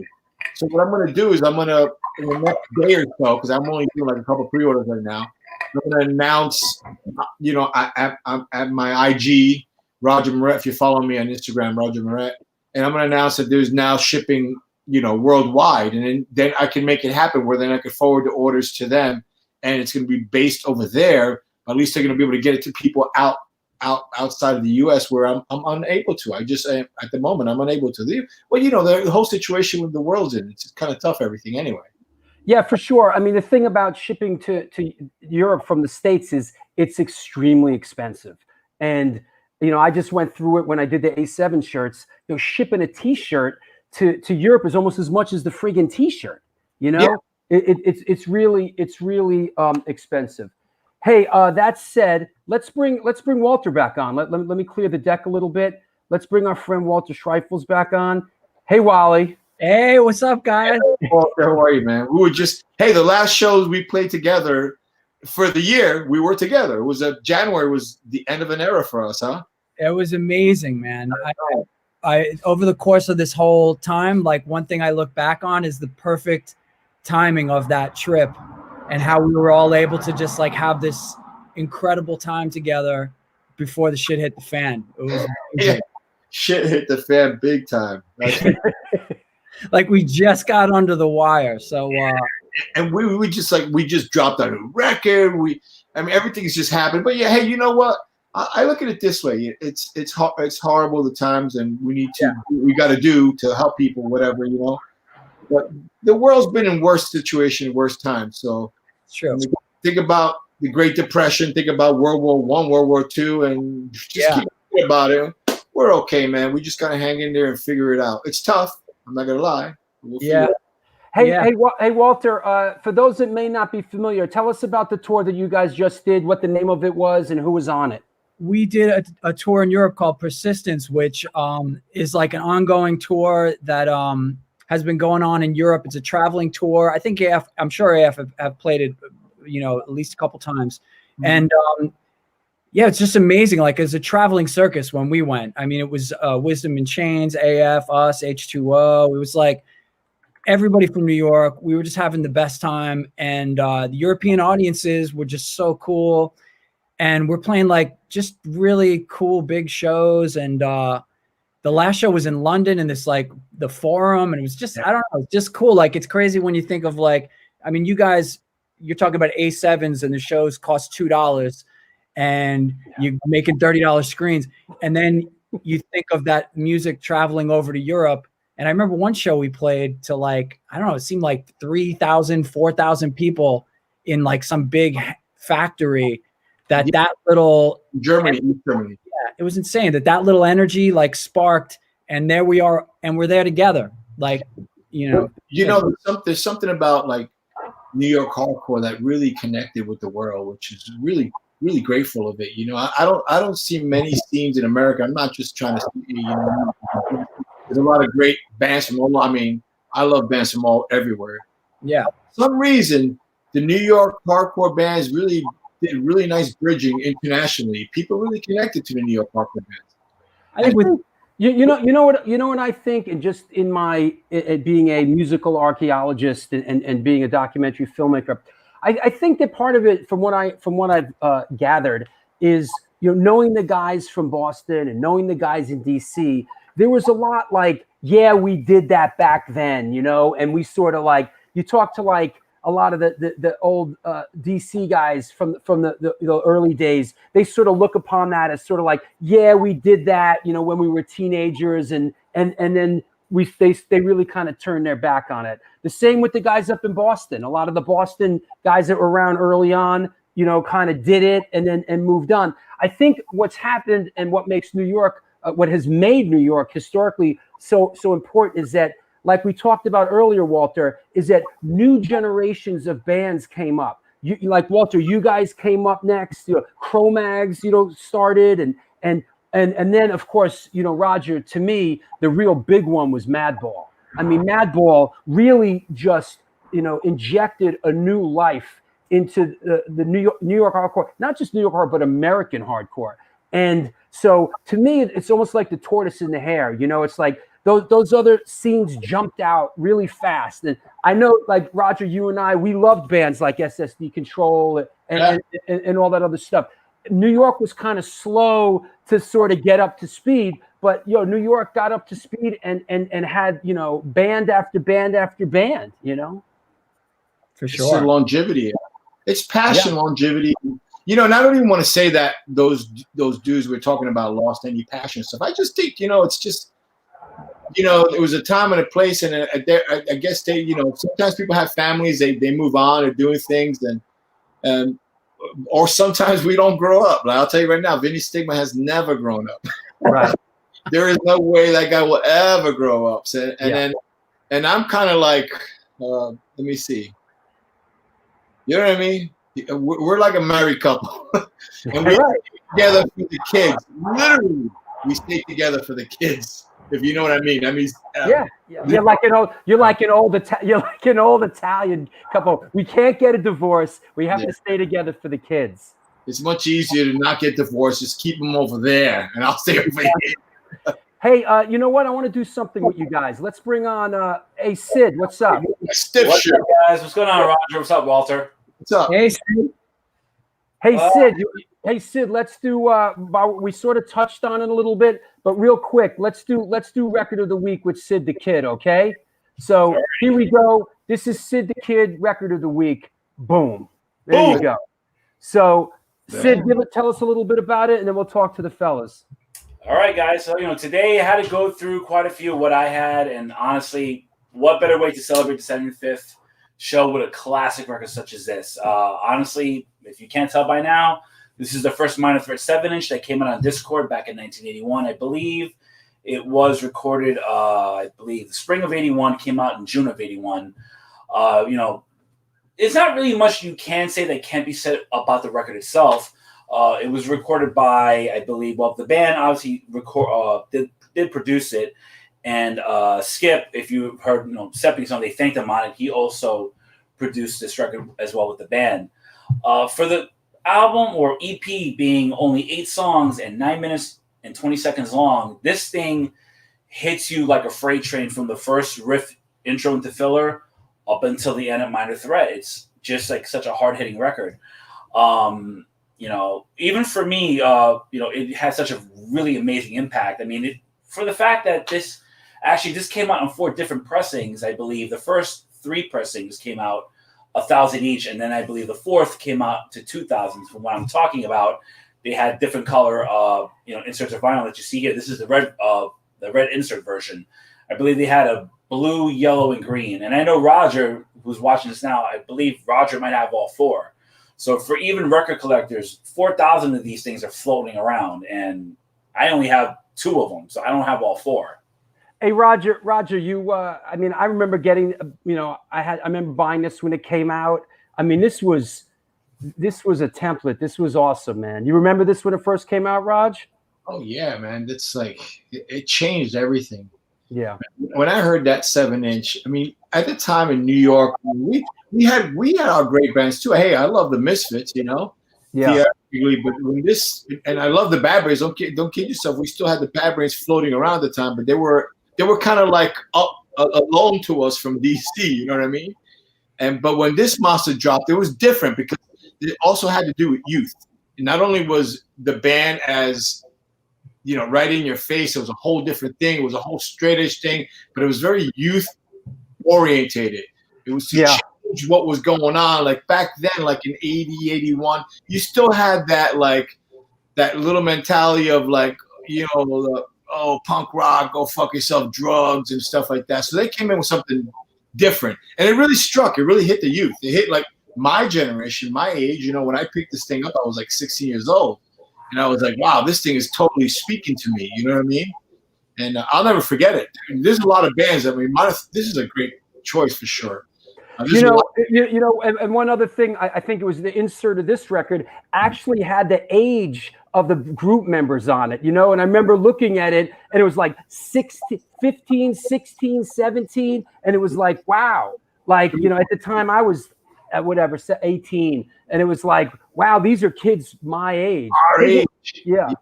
You know what I mean? That's why it hit so good. It really hit home, And absolutely.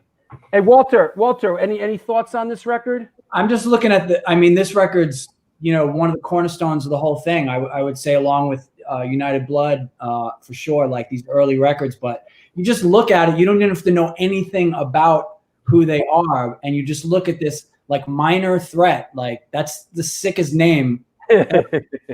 And you see this guy with combat boots, like looking good, combat boots like worn in, and he's got a shaved head. I mean, in the early 80s, like the look for people's like normal person's hair was kind of like probably like what I have now. And then you see this kid with the shaved head, combat boots, called Minor Threat, and the graphics are so sick. Like it's theirs to lose from there on out. You know what I mean?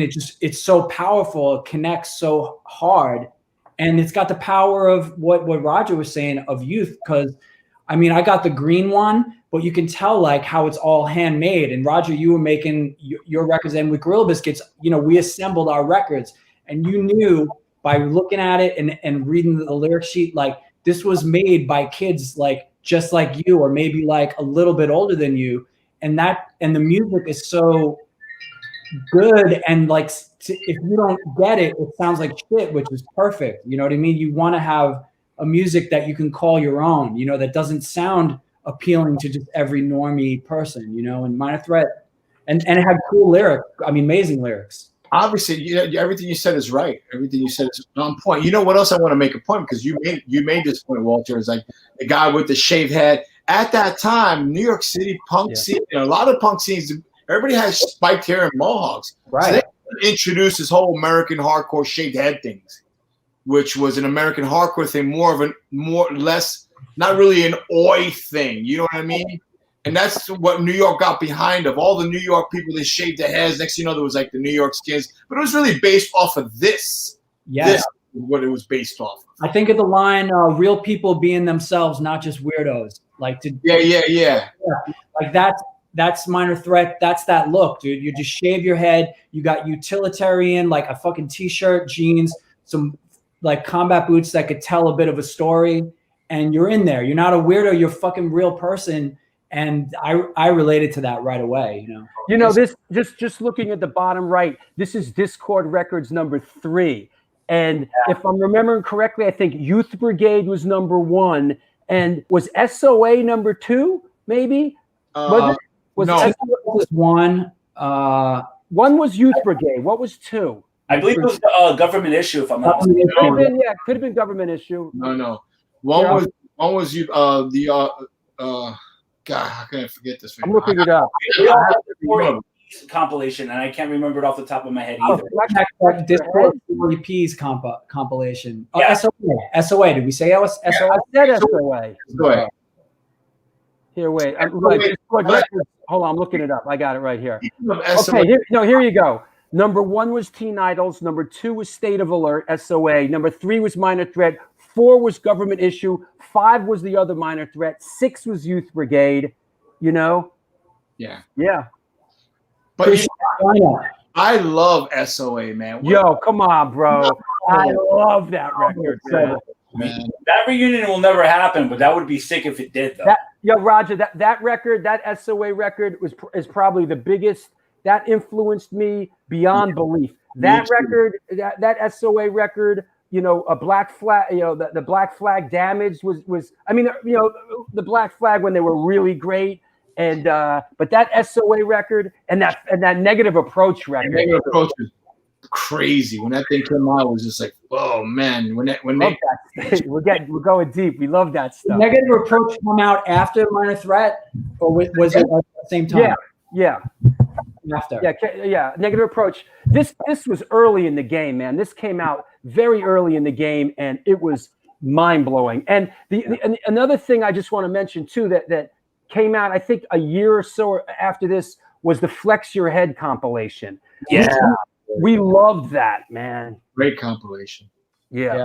We loved it, man. So the graphic design on this is amazing too. Just and actually, Drew, two things I did forget to touch up on, because when this was recorded, it was actually, I believe, at Inner Ear Studios in Arlington, Virginia, and Skip Groff, who I said before, if you guys heard Stepping Stone Minor Threats version, they thanked him on it. Yeah, that's the guy who basically produced that first 7-inch with the band. That's great.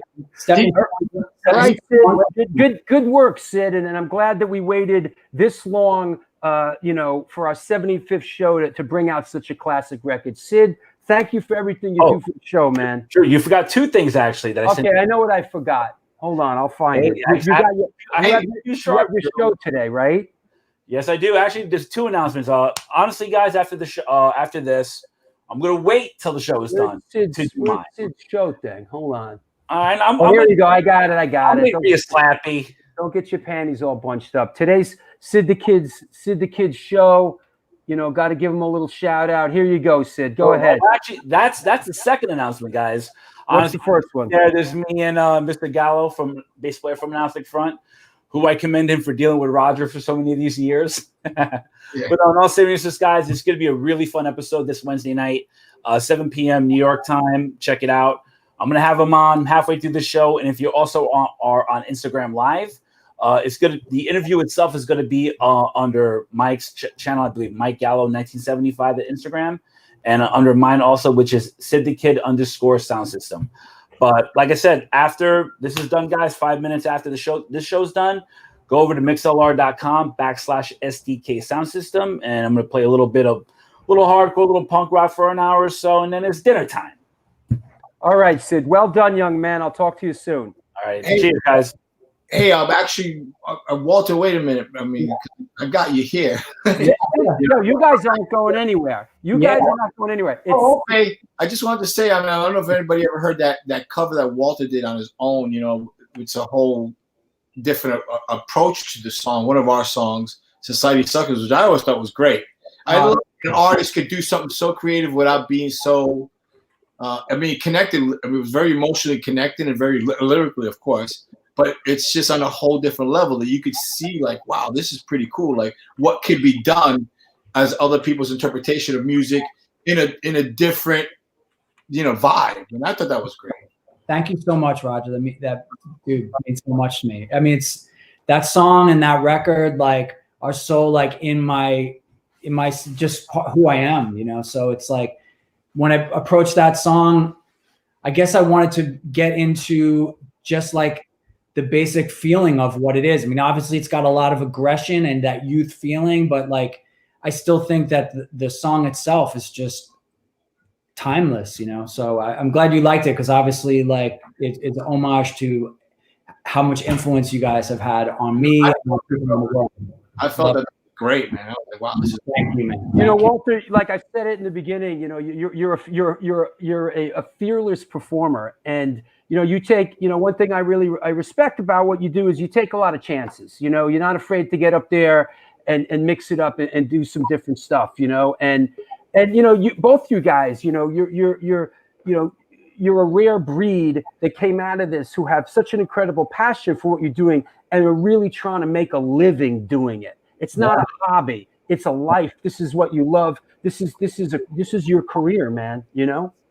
I would have never thought of it that way, but I just feel like somehow we got on a track at some early age, and making music and doing what you love. I mean, then it's not work. It's just it's what you do, and I think, like, from what, you know, like the kind of like view that you look at New York hardcore, and we're like, we're all walking around doing the hardcore shit all the time. Like, you know, we're talking about the Boston people, they just fell out. Like, I think everybody, like, you know, Roger, we're all into different stuff and we've evolved as people and had different experiences, and that we have this common bond within the music and within this kind of community that goes beyond it. I think that it allows for us to be ourselves. You know what I mean? Like, we can be a part of it, and we can, you know, embody that ideal, but we're also like individuals, and we have our lives, and we do cool shit, you know, that we're doing. You know what? Speaking of that, because we're back in that topic, sometimes it's not that they fell off or whatever. It's just whatever life was dealt to them. You know, something could be kids, it could be, you know, I needed a different direction. But the best feeling in the world I ever get is when I see people I haven't seen in so long, and I assume maybe they pass. I mean, I remember walking. This is a true story. I was in Toronto, and I was with Vinny in a cab, and we were just discussing a friend. I don't want to jinx her. I don't know if you remember Lisa Batt. You do, or Lisa Batt. I'm not sure if I remember her. No. Well, maybe. Do you, Drew? Lisa Batt? No, I don't. Lisa Batt. Lisa Batt, old school, you know, whatever. And she was like an MDC roadie who ended up staying in New York. She was a cool chick. So we had heard all this crazy rumor, blah blah blah. We're getting out of a cab in Toronto, and as we're getting out, who's taking the exact cab to get in? Lisa Batt. Yeah. Lisa, we're like, we were talking, you know, and we're all hugging each other. She comes to the show. She's always coming to shows. There's nothing better than seeing these people come again. It's not like just because you walked away for whatever the life challenges take. Yeah. I did time. I was away for a while, you know. You're always welcome back with huge, like, I mean, it's like the greatest thing in the world to see these friends come back and to know just that they're well. I don't care what happened. I don't care that you've been away. I don't care anything. You're doing good. That's the best thing in the world, you know. Like, you're here live, you know. That's so cool, man. Absolutely. Hey, you guys, will you hang with me a minute? Let me shout out a couple of sponsors and deal with a couple of things, and we'll come back and we'll take some questions and we'll do some more. Okay. Sounds great. What's happening? It's the New York Hardcore Chronicles live, sponsored by New York Hardcore Comics, The Organic Grill, the Texas Silver Rush, Chain Reaction Records and Skateboards, and The Organic Grill. I see there's a little drama in the chat room today. Well, you know, that's just how it is, right? Boo fucking who, right? There you go. Yeah, there you go. Keep rolling on, man. Like, whatever. Let's let me bring on a couple of people. Speaking of New York Hardcore Comics, yo, what's up, Lee? What's up, Drew? How are you, Lee? I'm good. How you doing? Good. Also, let me bring Zum on too. Hey, Zum, you want to come on? You think you could take a break, though? What's going on? Great show, man. Congratulations on 75 shows. Thanks. It's been great. Hey, Lee, thanks for being a sponsor, and Neil, Zum, thanks for everything with Fryette. I mean, couldn't have done it without you guys. Really, your support is what's really made this thing happen. We're happy to be part of it, man. Definitely. Yeah, for sure. Yeah, man. How's back a long time. Store, Lee? Have you started up at the store again? Yeah. Oh yeah. Store's been good. It's been really busy. We got they ran a special on us on the local news station, so we've been packed actually. And I gotta say, since the show, we've been having a lot of the bands have been coming up to the store and dropping off demo tapes and stacks of CDs. So that's been really cool. We've been giving them out to the kids in the neighborhood and everything. So yeah, the store's been going good. That's awesome. And Zum, what's happening with Fryette? We're just cranking out. We're open. We're back open building amps in LA. We're now shipping the LX2 power amp, which is our one rack space stereo tube power amp. It's completely awesome. If you have any kind of like modeling preamp, any kind of tube preamp, and you want to run a stereo rig or bridge it, is 100 watts. It's really cool. And then we also have the Deliverance 2 heads are available, and all the stuff you can find online. And then we're developing a new version of this. The Valvulator GPDI is going to be coming out in 2021, the new version of this, tube direct recording, desktop recording amp. So Cool. that'll be coming out next year, and things are jumping. Right on, right on. Well, once again, listen, just want to thank you guys for being a part of the show and the show's success. So, all right, thank you. Keep on keeping Awesome. on, and Zum, I'll see you soon, and I'll talk to you soon, and All right, man. I'll talk to you guys soon. Thanks again, Lee. All right. Bye, guys. All right. Yeah, there you go. Some of the great sponsors on the show. There you go. Hey, I want to mention. Also, what did I see? Listen, aside from the clown that's in the chat room today, who got nothing better to do with his life, I saw an odd post from Al Baril. Where did I see that? Let me try to find that post. Let me deal with that. Hold on. I guess it's too far up. I can't see it. All right. What do I know? I think it was so like, what do I know about people's lives? Well, I don't know, Al. My career is I'm a documentary filmmaker, and I'm a music historian. So it is kind of my life. It's kind of the same way that you worked at GE your whole life and you were an engineer. I've been a filmmaker and a documentary person and a historian my whole year. So my whole life, my whole career. So it's kind of what I do. You worked at GE, and I'm an independent filmmaker. It's what I do. So I know a little bit about people. It's my life. It's what I do. And yeah, that's okay. And yeah, I'll stick by what I said also about New York hardcore and how people in DC and Boston kind of moved on and turned away from it. I will stick with that. So there you go. That said, SSD Control, one of my favorite bands, but I had to speak up on that. This is my life. So there you go. God damn it. Get off my lawn, god damn it. So, okay, what else? Oh, yeah, I want to mention the Patreon thing one more time. There is a Patreon page. That's how you can support the show. Especially, who's this clown? Who's this clown that's in the chat? Yo, especially that clown in the chat room today. Definitely, it's get on Patreon and support the show a little bit. Yeah, for sure. Softcore life. Yeah, that's right. It's all softcore, bro. You would know, wouldn't you?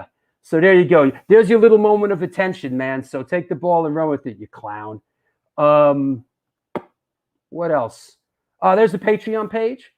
Please support it. I want to shout out a couple new Patreons. Christopher Hoffman, Riz Faruqi, John Siciliano, Scott Adler, and Thomas Ruhi. Please. Thank you for supporting the show and supporting on Patreon. So yeah, Chris Bunkley, thank you. There you go.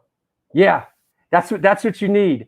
That's that's what you need, Gothic Catfish. You know what you need, bro? This is what you need. I'm gonna post a link for you. You need there's the link for the New York Hardcore Chronicles Live merch. You need a nice, soft New York hardcore pillow to prop your ass up with. That's really what you need. There's the link. Go and buy it. So that said, you're running out of aliases, bro. Here, and if you get really confused, my man, here you go. Get up there on www.blowme.com. Try that, you clown. So there you go. having fun today on the 75th show in the chat room. There you go. How about this? The 78th show coming up here is Roger. I know you can relate. Hold on. It's Keith Burkhardt. How about that? You know, where's Raj? Hey, how about that, Raj? Huh? That's great, man. I love Keith. I know, bro. You know, Keith's not on social media. Very, very, very difficult to to track down. But I tracked him down. He's coming on the show. Yeah, he's a good, great dude. You know, I bought my first motorcycle off of Keith. Is that right? Oh yeah, in New York. I was still living in Jersey, and I needed to go back and forth from Jersey to New York to like band practice at the time. I just joined. This, like 82? 80. This was 83. I just joined Ignacio Front. Right. And he sold me his bike. I never even knew how to ride a bike. And I was like, holy shit! I went to a turn. I almost killed myself. I'm like looking where I'm going to go. And I also, another thing from off of Keith, I took over the lease at 188 Norfolk Street from Keith. It used to be that Apartment X. Apartment X. What? Keith had the lease, and then I took it from him, and he moved to 2nd Street. Oh no, did he move to 2nd Street? I forgot where he moved in with Angelica. So I took over the lease from him too. And then I had 188 Norfolk Street through the classic years of like from maybe in May. What do I remember? I remember coming over to your place. What was it? Was it 9th Street between B and C? 9th between B and C. That's where me, Rabies, Jenny lived, little Chris lived. Yeah, I remember coming over to your place and sitting in the kitchen over there. And right across the street was like that park with the weeping willow and the bed you could sit in there. That was a cool spot. Like right. It was on the corner of that. Remember the park I'm talking about? Yeah, I think when we're talking about 7th between B and C, Tucasa Studios in the corner. No, I seem to remember right across from the squat there was like a one of those squats I lived in. But yeah, I do remember coming to visit you. Yeah, it was B and C maybe. I don't know. It was a long time ago. Yeah. But going back to Keith. These guys are saying yes, Drew, and Danielle's saying 6th and C. 6th between B and C. Yeah. Was at my Tucasa. The one you're talking about 9th, that was the one we did a benefit for that got burned down. Oh, yeah, I know what you're talking about, right? Farther in. I remember when that happened, yeah. Yeah, but going back to Keith. Let's go back to Keith. He's coming on. He's a great guy, man. He's a awesome dude. I love Cause for Alarm. It's one of those bands that a lot of people don't talk much about. I don't know why. They were so inspirational to New York. And at that time, us New York kids, that Cause for Alarm 7-inch was mind-blowing. It was just as great as, all the others. But they're I don't know. For some reason, I love that 7-inch. A lot of those songs are incredible. And the lyrics are so good, man. Yeah, they never got the big bang they deserve. Then again, there's a lot of bands that never got the big bang they deserve too. You know what I remember? I remember like my memory of going to those very early, like when CBGB's just started, the matinees. Like first it was A7 and then it's C. But my memory, vivid memory back then, is going into CBGB's and you'd like go in and there'd be like this loud thudding down at the end. Remember that sound when you came in right in through the door and some band would be playing like at the end of the cave, and it would just be like this dull thudding. And I'd always and like it was always Cause for Alarm on stage. Like that's the band that I remember the most playing those very early CB's matinees was Cause for Alarm. They were really in those days they were the band. For a minute there they were the band. Yeah, a lot for sure, because the only band prior to, besides like the Misfits or Kraut directly from New York City, even the Bad Brains, the only smaller on our level bands that ever went across the West Coast and actually did some shows was Cause for Alarm. Wow. And they came back. It was they were a force to be reckoned with. They were a phenomenal band. Here's another one I want to put up at the same time. I'm not sure if you have any connection to the Skywalter, but I know, Raj, you remember him. He's coming up on the show on November 25th. That's Eugene Robinson. Oh, Eugene, of course. Yeah. I just saw Eugene in San Francisco. Yeah. He just had a baby. Not him, but his girl. Yeah. You know? Yeah. What one great thing, about Eugene, and I remember Eugene in that friggin' Staten Island riot that time at the Paramount Theater that jumped off. That was Dead Kennedys, SSD Control, Kraut, DOA. Well, there was another band, but I remember Eugene was in the mix on that one, man. Eugene's a great dude. Like another guy that his band was touring all the time. Same thing. You know what I mean? Like, Whippin' Boy was a fixture in New York hardcore scene. Yeah. They weren't even from New York. They were really from like California, up north in California, like somewhere like outside of SF. But they were well loved because of Eugene. I mean, Eugene was. I remember Eugene, and there's that picture on the flyer. You could see that picture. It's kind of small here. The one where he's in the crowd. That picture. That's a fill and flash photo from the Bad Brains retirement shows at CBGB's in '82, and I got a lot of those pictures for the Boston Hardcore film I did, and that came up on the roll of film, and I was like, wow. Remember those shows, those Bad Brains retirement shows, Yep. Little before your time. I wish I got to see those shows. Damn. Hey, you know who did Freddie? I got photos of Freddie on the side of the stage. On those? Yeah, I do. Little kid, little Liberty Spikes. You see it, and Kim's kind of protecting him. Oh, Kim. Yeah, Kim. Right. It's out there, photo. Hey, listen. Having Kim as your protector, you'd be all right in this world. Kim was hard, man. You know what? I just discovered something I didn't know. I just discovered the comment section. That's all I know. Oh yeah, no, you didn't see that before? Yeah, I see it now. That's cool. Yeah. Like always, I'm always very grateful to people for tuning in to to myself, to Walter, to what you do. We gotta keep connected somehow while we're out here doing what we're doing. And, hey, let's take some questions from people, huh? Well, okay. All right, you ready? Yeah, sure. Walter, you're first. Did Walter play on the two Civ albums? I played on the first one, and I wrote one of the songs on the second one, but I didn't play on the second one. A lot of fun. We recorded at Don Fury's, right in the OG location on Spring Street. One of the last records probably done there. You know what? Hold on. Just as a visual, let me get the Don Fury, the Don Fury visual going. Hold on. Yeah, get that visual. 7-inch? No. This right here. Wait, here you go. Oh, the Don Fury 7-inch is amazing. It's amazing. I got that. It's pretty. Yeah, it's amazing. It's pretty good. It's pretty damn good. Here you go. Don Fury Studio. Yeah. Oh, that's vintage. You know how many times? How many times we call bums pissing down there while we're in there playing? Oh my God. Now this is where Raj, Victim in Pain was recorded. And United Blood and Victim in Pain. Right, and there's a great story that Don tells in my film, the New York Hardcore Chronicles film 1.5. Watch it now on Amazon Prime. About how you guys did the benefit at CBGB's to rent the deck. Tell us about that a little bit. Yeah, we did. Well, exactly that. We did the benefit, and on that show, there's a flyer. It's out there, and you see a band called Balls, and everybody's, who the hell's Balls? What's Balls? That was Don Fury's band at the time. And besides that, he knew that we wanted to record an album at the time. He also wanted to record something with Balls. So he's like, well, why don't we get this 16-track machine?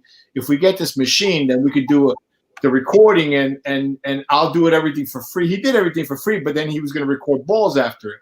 So to make the long story short, we did all that. We played the show. It was a great show. Got the money, grabbed the machine, and we hauled this machine down the steps. Me, Vinny, and Don Fury, and set it up. He started doing everything. It was amazing to watch him set up the mics. Like I remember specifically how he mic'd Vinny's guitar, one right on the amp, one in the middle, one far away. I was just like watching like everything that was going. Yeah, there you go. There's the Balls one.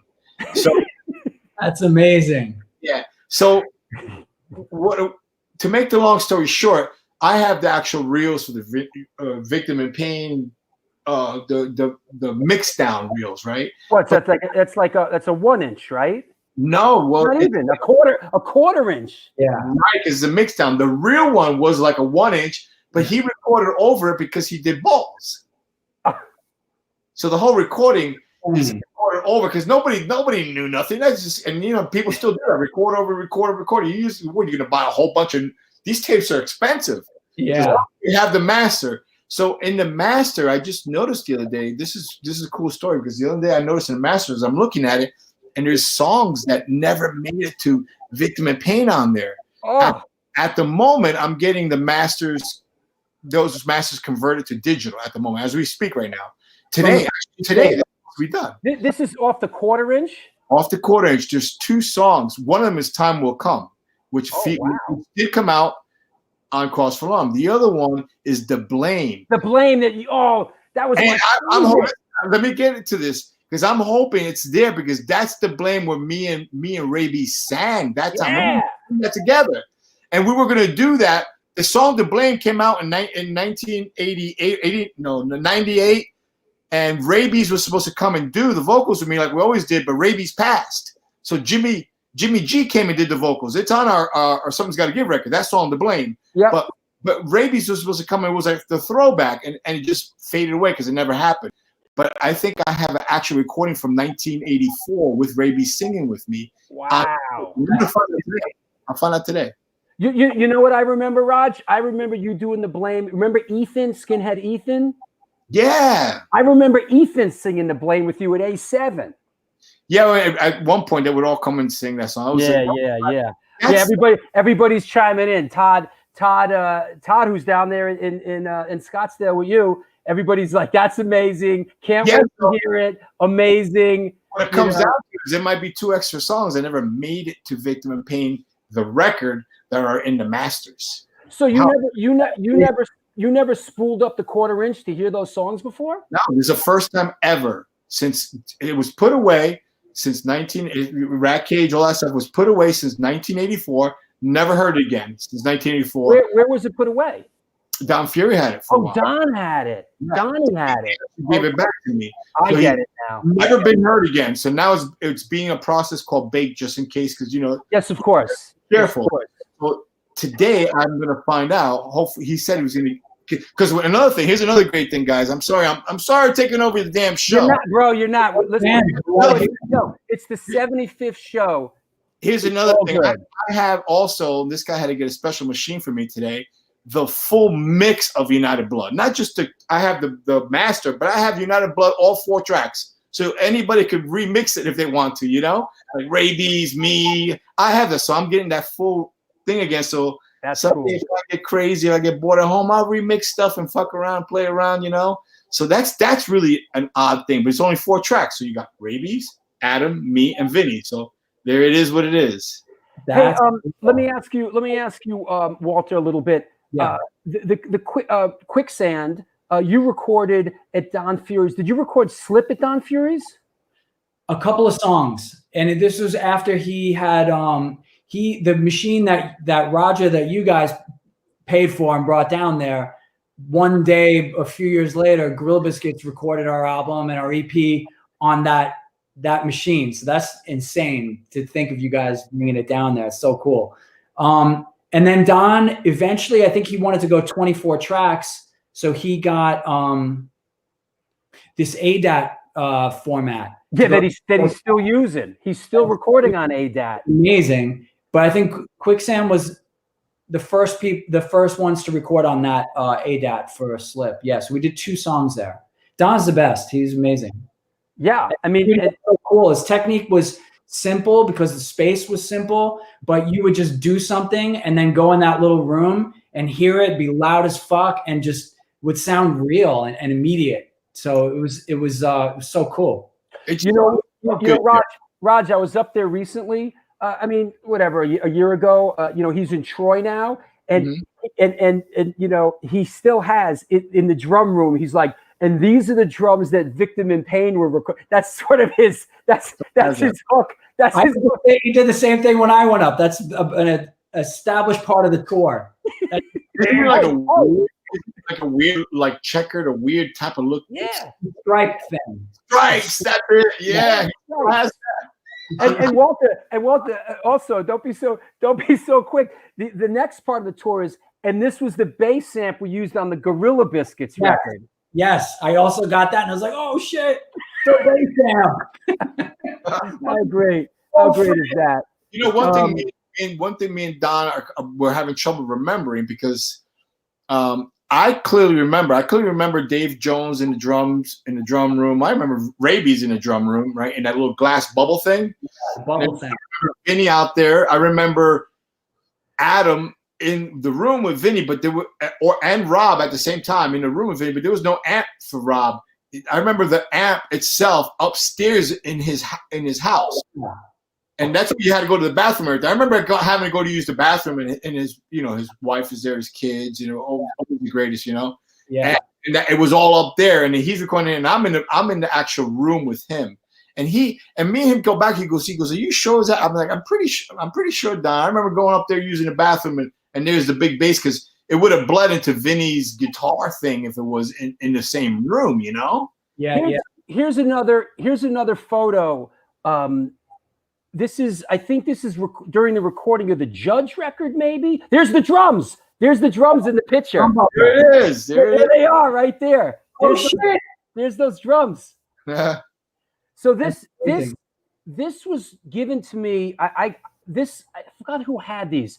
Mike Judge might have had these. These were a contact sheet. There was like a couple pictures on a contact sheet, and I cropped it and blew it up. But I think this is the Judge record, I think. So it's Purcell, Mike Judge, I think Luke and Sammy doing background vocals. I like Luke's form, Yeah. That's great. Yeah, between Luke and Sammy, the combined age is like 18 years old there. Yeah, they were kids. But that's Don's old place. You remember the Plasmatics posters on the wall and everything? Cramps. I remember all those Don Fury. There was a giant poster, all his 7-inch sleeves everywhere. Dude, he looked cool in that picture on the cover of that 7-inch. He just had this rock look, and he's wearing sunglasses. Don's such a cool looking guy. It was like, why wasn't he huge? It was amazing. Yeah, Don's. He's got some history, Don. Don't kid yourself. I mean, he saw a lot of great stuff, man. Don's. He told me he saw Stiff Bader's Dead Boys. Last time I saw him, he said that the first time he went to CB's, no, it wasn't Dead Boys. The first time he went into CB's, with his friend from Long Island, he walked in and it was Johnny Thunders playing. Yeah. With the heart. He saw all those dudes. Don has a history before the hardcore thing, He was part of the New York music scene. Hey, it's time for our Chucky Brown question of the day. Chucky Brown from Crazy Eddie, music historian. Question of the day. Walter, did you write the bass line to the song "Searching for the Light" with Super Touch on the 1987 Revelation Records New York Hardcore Together comp? If you did, why didn't you get any credit? Oof, that's a great question. Yes, I did write the bass line, and I played on that recording. And I didn't. Someone was asking me about it years later, and I was like, "Yeah, I played on it." He goes, "Really?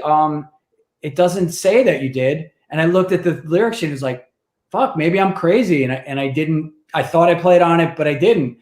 But then Mark, some years later, I don't know, there was some sort of show that Supertouch got back together for. And I went to the show, and Mark said, "Dude, I just want to, it's been on my mind. I just want to apologize for not giving you credit on that recording because at the time, we had a new lineup, and I thought that we should show that new lineup and something like that." And I was like, "I don't give a shit," but I love that song. It's such a cool song, and being in Supertouch with Mark and Mike and Biv, those three guys, being in the room with those three guys, Supertouch was a really cool band. I really loved it and Supertouch, of course, you remember, Raj, Supertouch came out of Death Before Dishonor. Yeah. We were, actually they were on the flyer, the Balls flyers, Death Before Dishonor. Right. From when we were Death Before Death Before Dishonor, we played some of those shows in Super Tux. He was trying to transition into something new at that time. So I played some of those old songs with them too. Makes sense. Hey, let me answer this one. Let me answer this one for you. Wait, Walter, here, I'm going to answer this one for you. Are Walter and Luke still in touch? Well, I friggin' hope so. They're in the same damn band together. Yeah. Actually, or let me do this. You know what? No, they're not in touch at all anymore. It's the craziest thing. We are, but we have an arrangement. He's not allowed to look at me in the eyes. We have separate dressing rooms. And, you know, I respect his space. He respects mine. I'm a witness to it all. Yeah. It's like, it's the same thing with you. It's the same thing with you and Stigma, right, Roger? Like you've been told by Stigma's people, don't look him in the eye, you know? Me and Stigma come up with two different parts of the stage. You know who does? That's the great Hall and Oates, thing, and that's like the classic, like, you know, when the band is breaking up rap. You know, what do you think? Hall and Oates like each other? You know, they hate each other's guts. Look at Hall and Oates. No, don't kid yourself. I love Stigma. Don't kid yourself. I know you do, bro. But it's funny because sometimes I don't even know what the hell's going on behind me. He's got his own. He's in his own world. Yeah. He's playing his own show. He's not even. I don't think he plays with the band. I don't think he cares the rest of us exist, but he's behind me, and I don't know what's going on. Sometimes I look at footage of the band, I'm like, what are you doing? You can only glance at him. He's doing the craziest things, but you know, I guess he's our Eddie, you know, but he's alive from like Iron Maiden. You know what I mean? You know, I worked on a Madonna video back in the day, you know, and I was like a PA or something, and they said to his friend, nobody look her in the eye. Yeah. On the Madonna video. And I was like, and then the whole rest of the day I was like, you know, I like it was really hard, you know. It's like, don't look at her feet. And I was like obsessed with her feet, you know. It was tough. All right, what else we got? Hey, you know what? Hey, one second, you guys. I want to bring a friend of ours on real quick. He's the proprietor of the Organic Grill, who is a great sponsor of ours and a great guy. Hey, Vlad, what's up, man? How are you, Vlad? Hey, Vlad. Vladimir. Hey, man, want to thank you for being a part of the show, man, and supporting the show. Thank you so much, man. Thank you. And it's a privilege and it's such an honor because we love what you do. You're doing amazing work, and I'm sure that in a couple of years you're going to have such a great catalog and archive and just amazing thing. We are not even able to grasp the value of what you're doing right now. And thank you. Flan. So nice. I'm working on a recipe of vegan flan. We should have a competition, you and me. I heard that your flan is better than anybody else's. My flan? Yeah. Oh, yeah. I'm working on the recipe. Hopefully, I'll make a vegan version, and you and me compete. Is that right? Is that right, Raj? You have a I make the best flan. You don't believe me? I ask a lot of friends that come over here. In fact, is that right? We have a different name for it. It's that good. Is that the Cuban version? It's a Cuban flan. My grandma showed me, and it's been in the family. But even my mom says I make it better. She says you make it better than her mom. It's the best in the family. And I taught both my daughters how to make it. They both know how to make it, so they can continue the legacy. This is where this whole thing is headed. We need like Roger Moret. We need to do like a show, like a cooking show with. You know what? Speaking of which, Vladimir, I try to because we're talking Cuban flan here, right? So I try to get Dave Slayer, Misfits, Lombard there, because he says he makes a great flan too. So we have this flan wars going on that has to happen. Flan wars. We'll get in there with your vegan one too. We'll see what happens. You and me will sponsor the competition, and Walter is going to be the one to test it. Oh man, what a day! Hey, Raj, Danielle's chiming in. Danielle LePage from Blood. Roger makes great flan. People know my flan. People know my flan. Well famous, but only to a tiny world. Agnostic flan. That's it. It's the marketing. Like, listen, I want in. Listen, I'll back it. Agnostic flan. Maybe I'll sell slices with the rest of my merch at New York Hardcore Designs. When you get the stuff I got, I'll sell the it. Flan Mafia. Agnostic flan. I'd buy that at the show, you know, for a little break in between bands, have a little agnostic flan. Yeah. Get back to the pit. Okay, hold on. Here you go. Welcome. It's the great New York Hardcore Bake Off. Today we have. There you go. Hey, Vlad. Once again, thank you, bro, for your support. Guys, it's always a pleasure. And hey, I stopped by the other night. Thank you for taking care. The food was great the other night. Thank you. It's always a pleasure. Guys. Tell the people you're open for business again, right? Tell the people. Yeah. Tell us what's going on. So we open 7 days a week. All right, 1 to 10, 1 to 8. All right, we need your business, and hopefully you need ours. And it's such a pleasure when somebody comes in and say, listen, we are from New York Hardcore Show, and I treat them like my family. It's amazing what's happening. Okay, thank you so much, Vlad. We'll talk to you soon. Thank you very much for the show. All right. I was just reading some of those comments. They're pretty damn creative and funny. Yo, bro. Well, we're really fortunate on the show. I mean, there's a little bit of a knucklehead in there today. It's kind of the first time that's happened. Oh, this is a great one. Okay, I got to post this. Harley Flan again. Harley Flan again. That's a good one. United Flan. Oh yeah, there's victim flanified for your sins. Yeah. Victim and flan. I like that one. That was good. Is there a recipe for gorilla biscuits? Right. That's another one right there. It's your flan. Contest. But you know, we're really fortunate here is that what's happened is that the chat room has become a destination for people around the world. And half the time I don't even think they're paying attention to the show. They're just sort of got their own community and their own thing. And that's what it's all about, right? I mean, this kind of community, this worldwide community, and you know, in this current age that we're in with the pandemic and everything, fortunately, the show has sort of found its place, you know? That's great. Yeah. It's cool to tie the whole world together now. It's really pretty sick. And don't forget, cause for a flan and sick of a flan. And here we go, the winner. Flan. That's Frankie Too Far, by the way. What's up, Frankie? That's right. Well done, Frankie. Frankie Too Far. Okay, let's do another question or two. Let me see what we got here.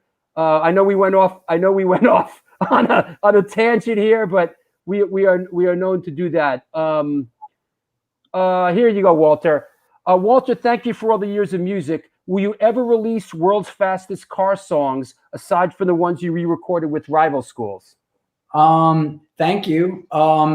I think I don't know. It's just like, you know, it's enough to like trying to like do new music, and you know, I'm still very busy with so many different things that it's hard to like organize the tracks and find them and get all the clearance and all that kind of shit. So I mean, I would like to, because I think there's some good stuff in there, but I haven't really figured out the kind of, you know, how to do it. I mean, I think like with Roger finding these 2 songs in the vault like that's a real catch, but like how do you then put them out? And you know, so I don't know, I don't have any plans to do it, but I appreciate the you know, the compliment and the interest. That's for cool. sure.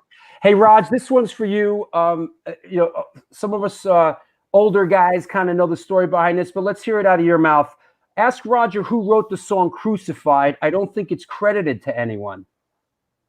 Oh, do I really got to answer this? Yeah. Okay. It's always been credited to Iron Cross. Yeah. As I know, we've always credited to Iron Cross. It's been credit as in all its credits, and even when it came out in first time it came out in Liberty and Justice, always like Iron Cross. It came out again in Something's Gotta Give, always Iron Cross.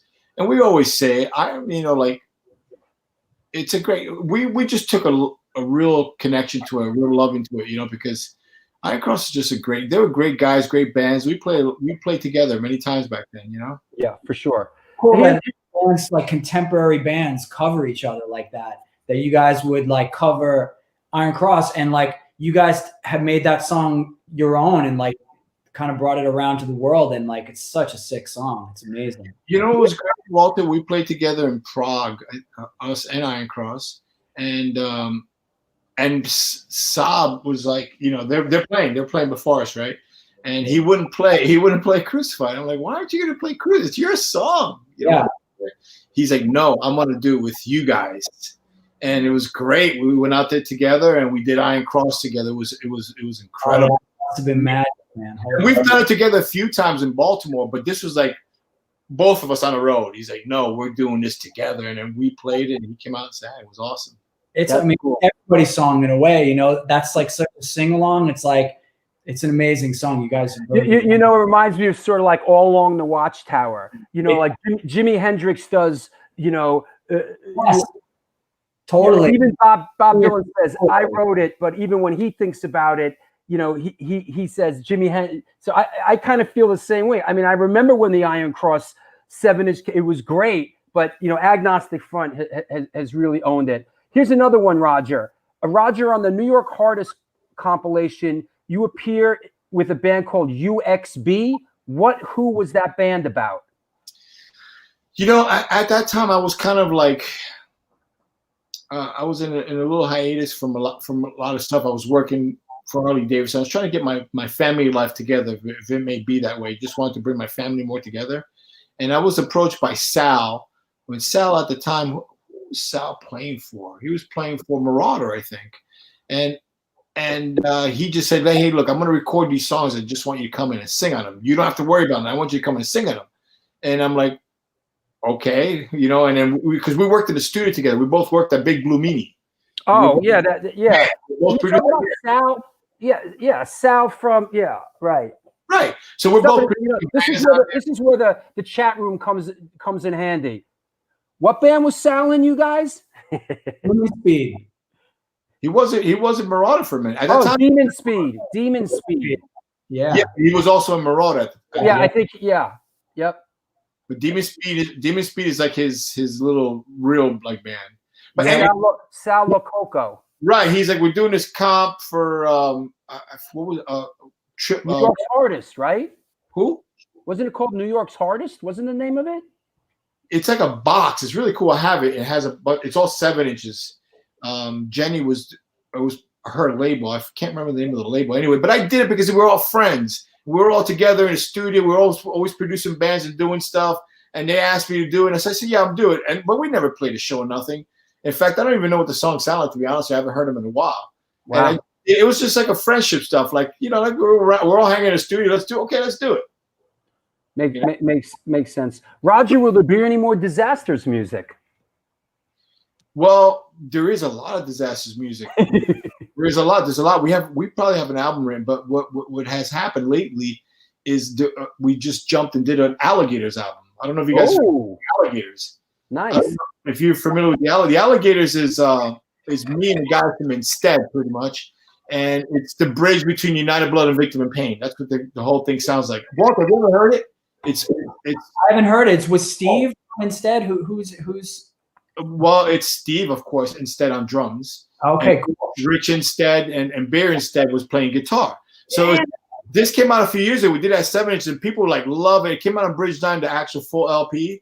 And it's just powerhouse of all these old school style songs, which I've been incorporating into Agnostic Front. Like the last 2 Agnostic Front albums really had some Alligators songs that I was saving for Alligators, but I threw them into Agnostic Front just to bring back some of that craziness. You know what I mean?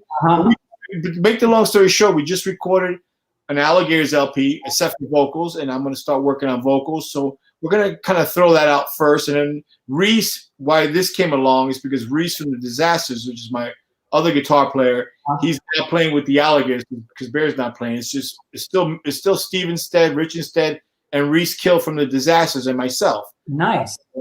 So I see you, Chris. I see you out there. I'm sorry. Go ahead. So we did that, and then I'm going to do the vocals, and we're going to probably head back to the Disasters and finish that up because we got an album. We really do. We got a really good album. Cool. Hey, give me a minute, you guys. Let me connect with a sponsor. We'll come back one last time. We'll take a few more questions. Okay. It's the New York Hardcore Chronicles live. It is the 75th show. Walter Schreifels, Roger Moret from Agnostic Front. Great show.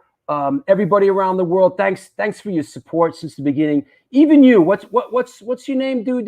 That's sort of needs a little attention today. Falafel dude or whatever. Even you, bro. Even you talking out the side of your neck. You're welcome here today, and thanks for your support. Want to bring on a friend of ours, your core Chris. What's up, Chris? Thank you for supporting. Hey, what's up, Drew? How you doing? Can you hear me? I can hear you, bro. I can hear you. Yeah, I'm on my way to work at the Candlelight in Scarsdale. Okay. Well, hey, yeah. I just want to bring you on and thank you for supporting the show. You're a great sponsor. Tell us a little bit about what's going on with your core. So right now, actually just started another Insta page, your core fan page, live show, where shows live actually. And basically been going to these outdoor shows, taking pictures, using my digital recorder, recording some music. And you see the videos I do, the montage videos with the pictures. I kind of incorporate that same idea. And I didn't want to get it clouded up with all the rest of the promos and everything. So I just made another Instagram page for it. It seems to be picking up. And it's really coming out cool. We had Inzagori I did last week. And I just put out Reaching Out today. And I'll have Gel also, and Locked Inside as well. Nice. I saw them yesterday, so it's really cool. Did you guys how'd that show go on Saturday? It was really nice. It was really nice. It was outside. It was actually a beautiful day. It was like 80 degrees out. And it was just a great atmosphere. Everybody was respecting each other's, social distance, for the most part. And it was a good time. It really was. And I got some great shots. I got some great recording of the music, and I'm putting that stuff up, like I said. And congratulations, Drew. I don't know what we would be doing without you right now. You're keeping us all connected. It's real important. It really is very important. And I did have a question for Walter, but if we can't do that, I can't do that. But of course we can. I wanted to ask him. Here he is. There he is. Walter, how you doing? I'm good, man. How's it going? Good. I wanted to ask you, I saw you back at Webster Hall with Byrne with Vanishing Life. Uh-huh. What's going on with that? I really dig that CD. It's something I listen to all the time. It's great CD, and I just wanted to know what was going on with that. Damn, thanks so much, man. That one, it was kind of a quick burn, but I love that record. But we were kind of the guys in the band are all in, like, a couple of guys are in Trail of Dead. One of the guys was in is in Bad Religion. The other guy's in Rock Against. So it's one of these things where it's kind of difficult to get everybody together in one place in one time. So but I'm glad someone out there appreciates the record, because I feel like, probably due to our own inability to really go out and push it too much, I feel it got slipped through the cracks a little bit. But I'm glad. It's a really great piece of work. And when I saw you with what I was talking to a couple of my buddies about in my band, we were talking about the ambiance, the noise in between the songs, and utilizing a projector as an overlay on top of you guys playing. And it was just really cool, something different. You don't see a lot of like a hardcore show or whatever you want to call post-hardcore. Yeah. It was really great. I had to ask that question, and really awesome piece of work. I appreciate it. Thank you very much. Chris, I want to thank you again for being a sponsor. You're doing great things with your core fan page. Keep doing what you do, Drew. and I'll talk to you soon, brother. And all right, take care, everybody. Say hello to my sister up in Scarsdale. Later. Talk to you later. There you go, man. Hey, Raj. Hey, I got a plug in my computer. It's about to die. Hold on a minute, but I'm here. Right, here. We'll deal with this guy. Yeah. It's a one-man show. I control all this too. It's so cool. I love what you're doing. You're like Captain Kirk and Uhura and Spock, the whole Enterprise up there. I live for the chaos, man. Like I have to have total chaos, and then within the chaos, there's like a feeling of serenity. Yeah, it's like the pit. It's like being right. Listen, it. We've talked about this before. It's like that moment where there's total chaos and everything. It feels like it's like a car accident where everything starts going in slow motion, and you're like, it's it's chaos, and yet like you're noticing like everyone who's in the room, and like, oh, there's so and so over there, and oh, okay. Meanwhile, it's utter sheer madness around you. I think that's where your senses are the most activated, in those kind of like survival moments where there's so much shit coming at you, and you have to find that little narrow thread to get through it. I mean, dude, I respect what you're doing here. At first it was really hard, but it's the show's in a weird place too right now, because I've been offered to sort of get it out of this sort of what do you call it, Wayne's World sort of like setting, and like put it into a studio with one sponsor, and I turned it down. I sort of feel like it's sort of part of it. It's like live from Arnie's kitchen. Right. It's sort of part of the charm of it, and it's working, man. So keep it Wayne's World 1. Don't go to Wayne's World 2. We don't need that. There you go. Hey, Raj, does that happen with you? Let me ask you. Like when you're up there singing, like we were just talking about, and I know this from I'm not at this, I've done a couple big shows like with Anecdote through the years, whatever, but that moment when you're on stage and it's like utter chaos around you, and yet you're totally peaceful and serene, and you kind of notice everything that's going on, and yet it's absolute chaos. Do you find that when you perform? Yeah, I do. It's really weird. It's like you're almost consciously aware where everything's going on.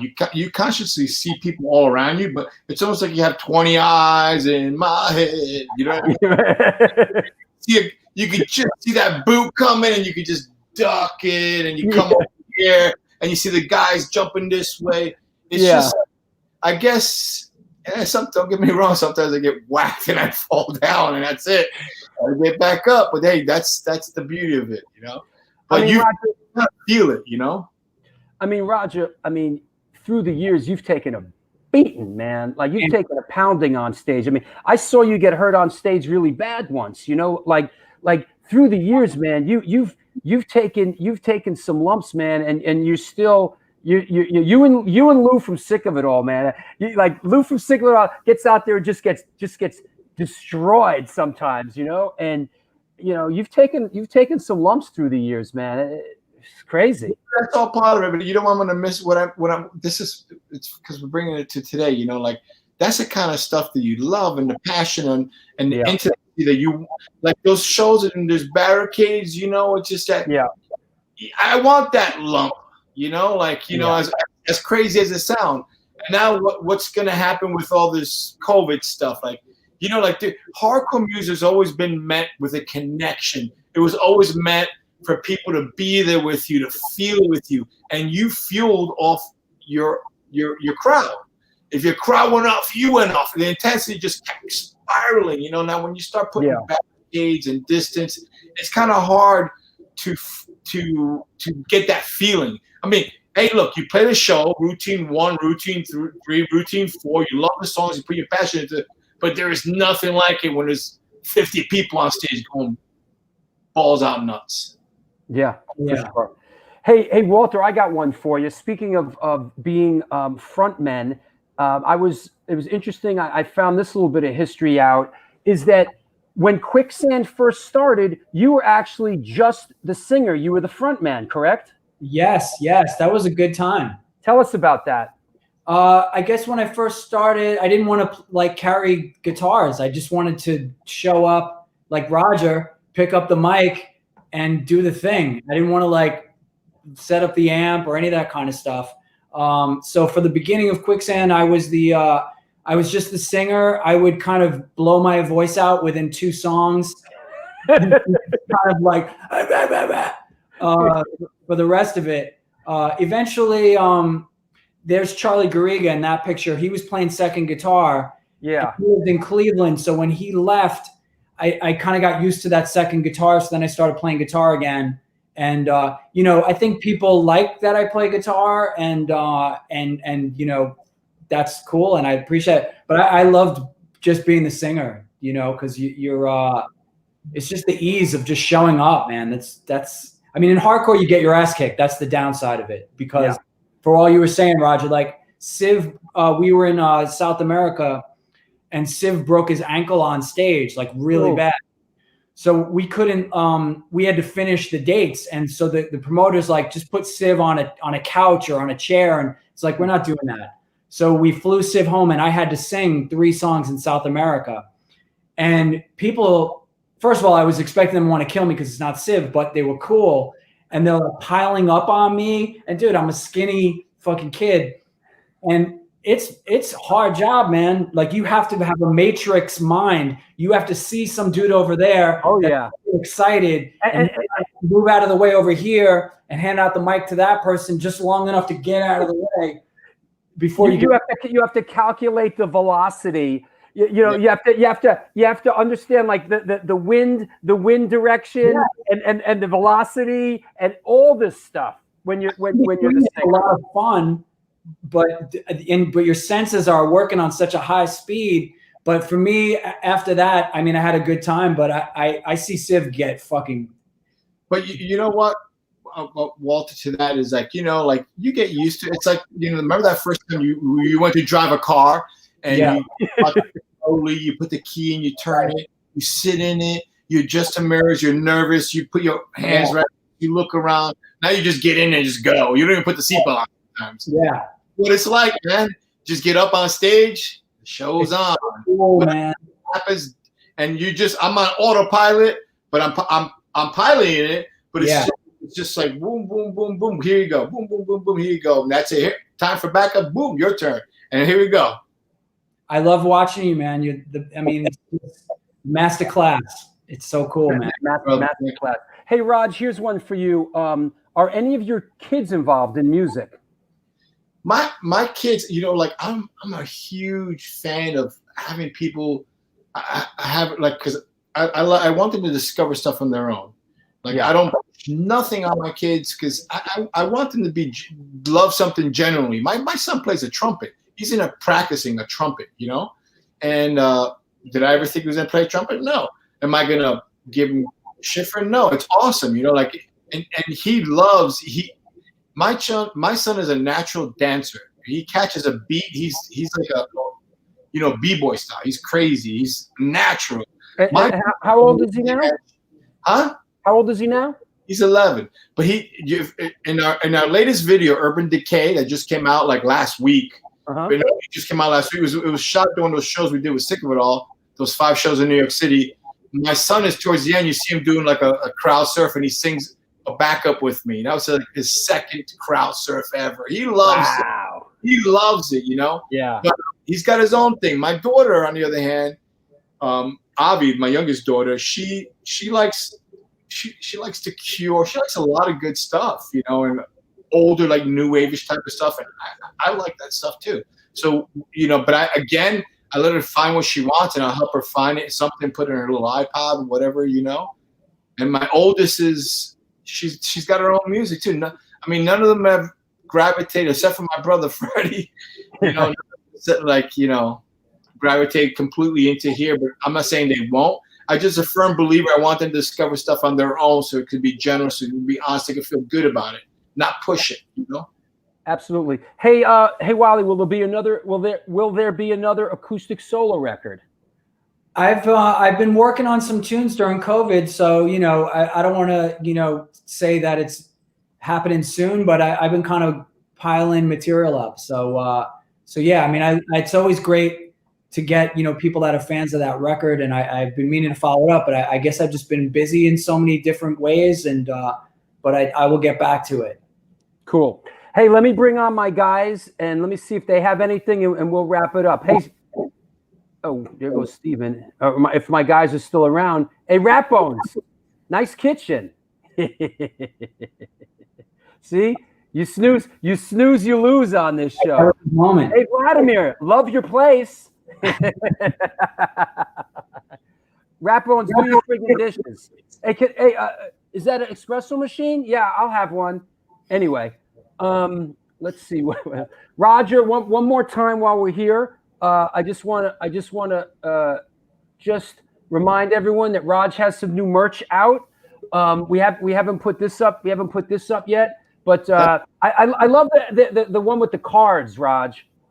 Well, Yes. that's the merch that's the band merch. Okay. That's like a takeoff of to DRI, which is awesome. All You know, right.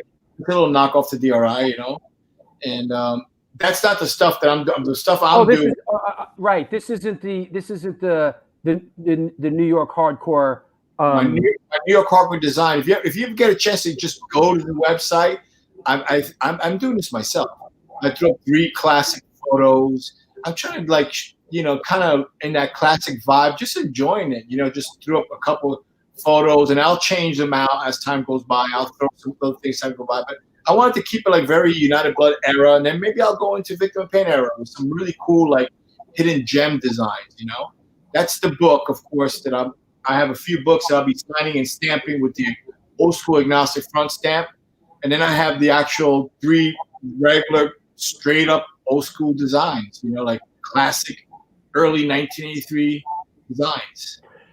I've said this before, Roger. I really enjoyed your book. There's a lot of humility in it and a lot of graciousness, which I feel is really lacking in a lot of these sort of books that are out there where it's just me,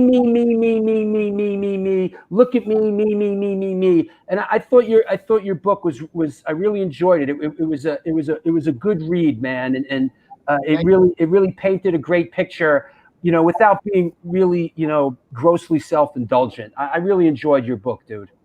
I appreciate that. I mean, what I wanted with my book, and I think I accomplished it, was I wanted the reader to feel like they're right there with me. Yeah. And everybody I talked to, man, I felt like I could feel everything. And everybody I talked to also said they couldn't put it down, read it in a day or 2. That's how much they loved it. I wanted that to bring them together, and I kind of wanted them to feel what was happening at the same time. You know me as a person. I've always been a very humble person anyway. I think that came across. I do. I enjoyed it. Is there an audio book for your book, Raj? A lot of people ask me about that, and I don't know. I want to do it, but I also kind of wanted to do it. I thought maybe it'd be great if Stigma would read a part, Yeah. But that's the whole thing. Everybody's everywhere, and just get it organized. Listen, Chico up in Boston says, "Yeah, my ADD ass needs an audio book." Yeah, that's the problem. They see, Chico, here's the problem. I'm also ADD.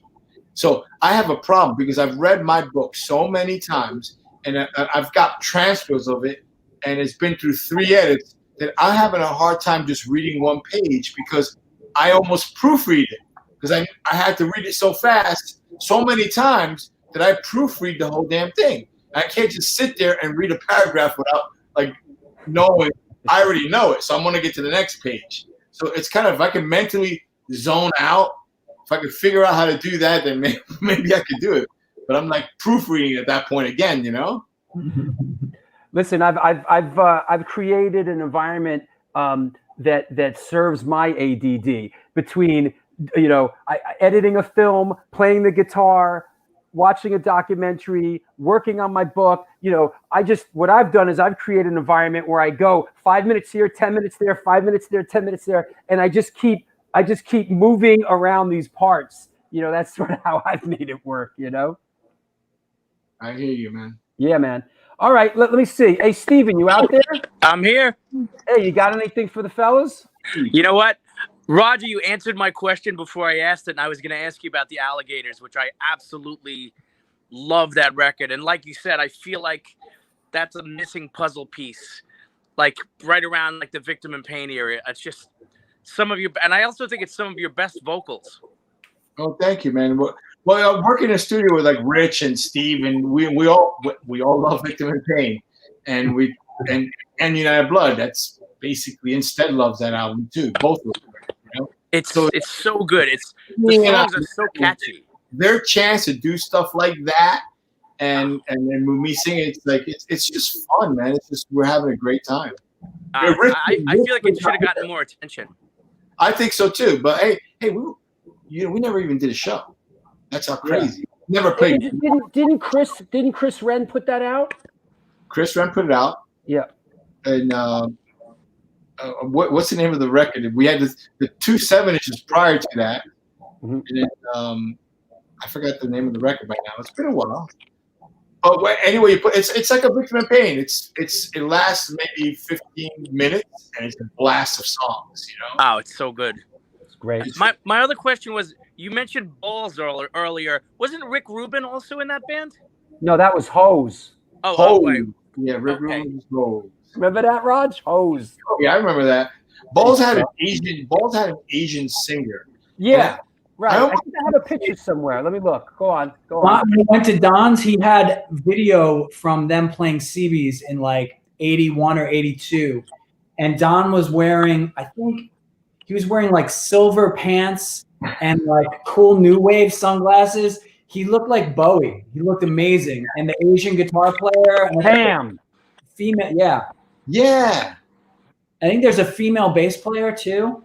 Yeah, there's Don with like the silver lame jacket, you know. I mean, he looks cool. He's just a cool looking dude.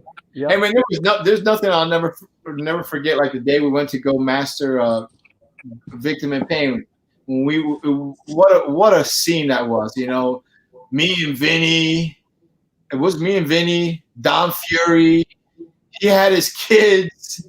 Dave Ratcage. We walked into the master studio of Frankfurt Wayne? I don't know where it was. I can't remember. And the guy's just looking at us like, wow, what is this? What a squad. Here's a guy wearing a dress, 2 bald shaved guys, another guy with this crazy color spike hair, and these 2 kids. Like, what is this? We're the band. well, Dave from Rat Cage alone was like, what the fuck is this? I love Dave, man. He was He was great. He was great. So good.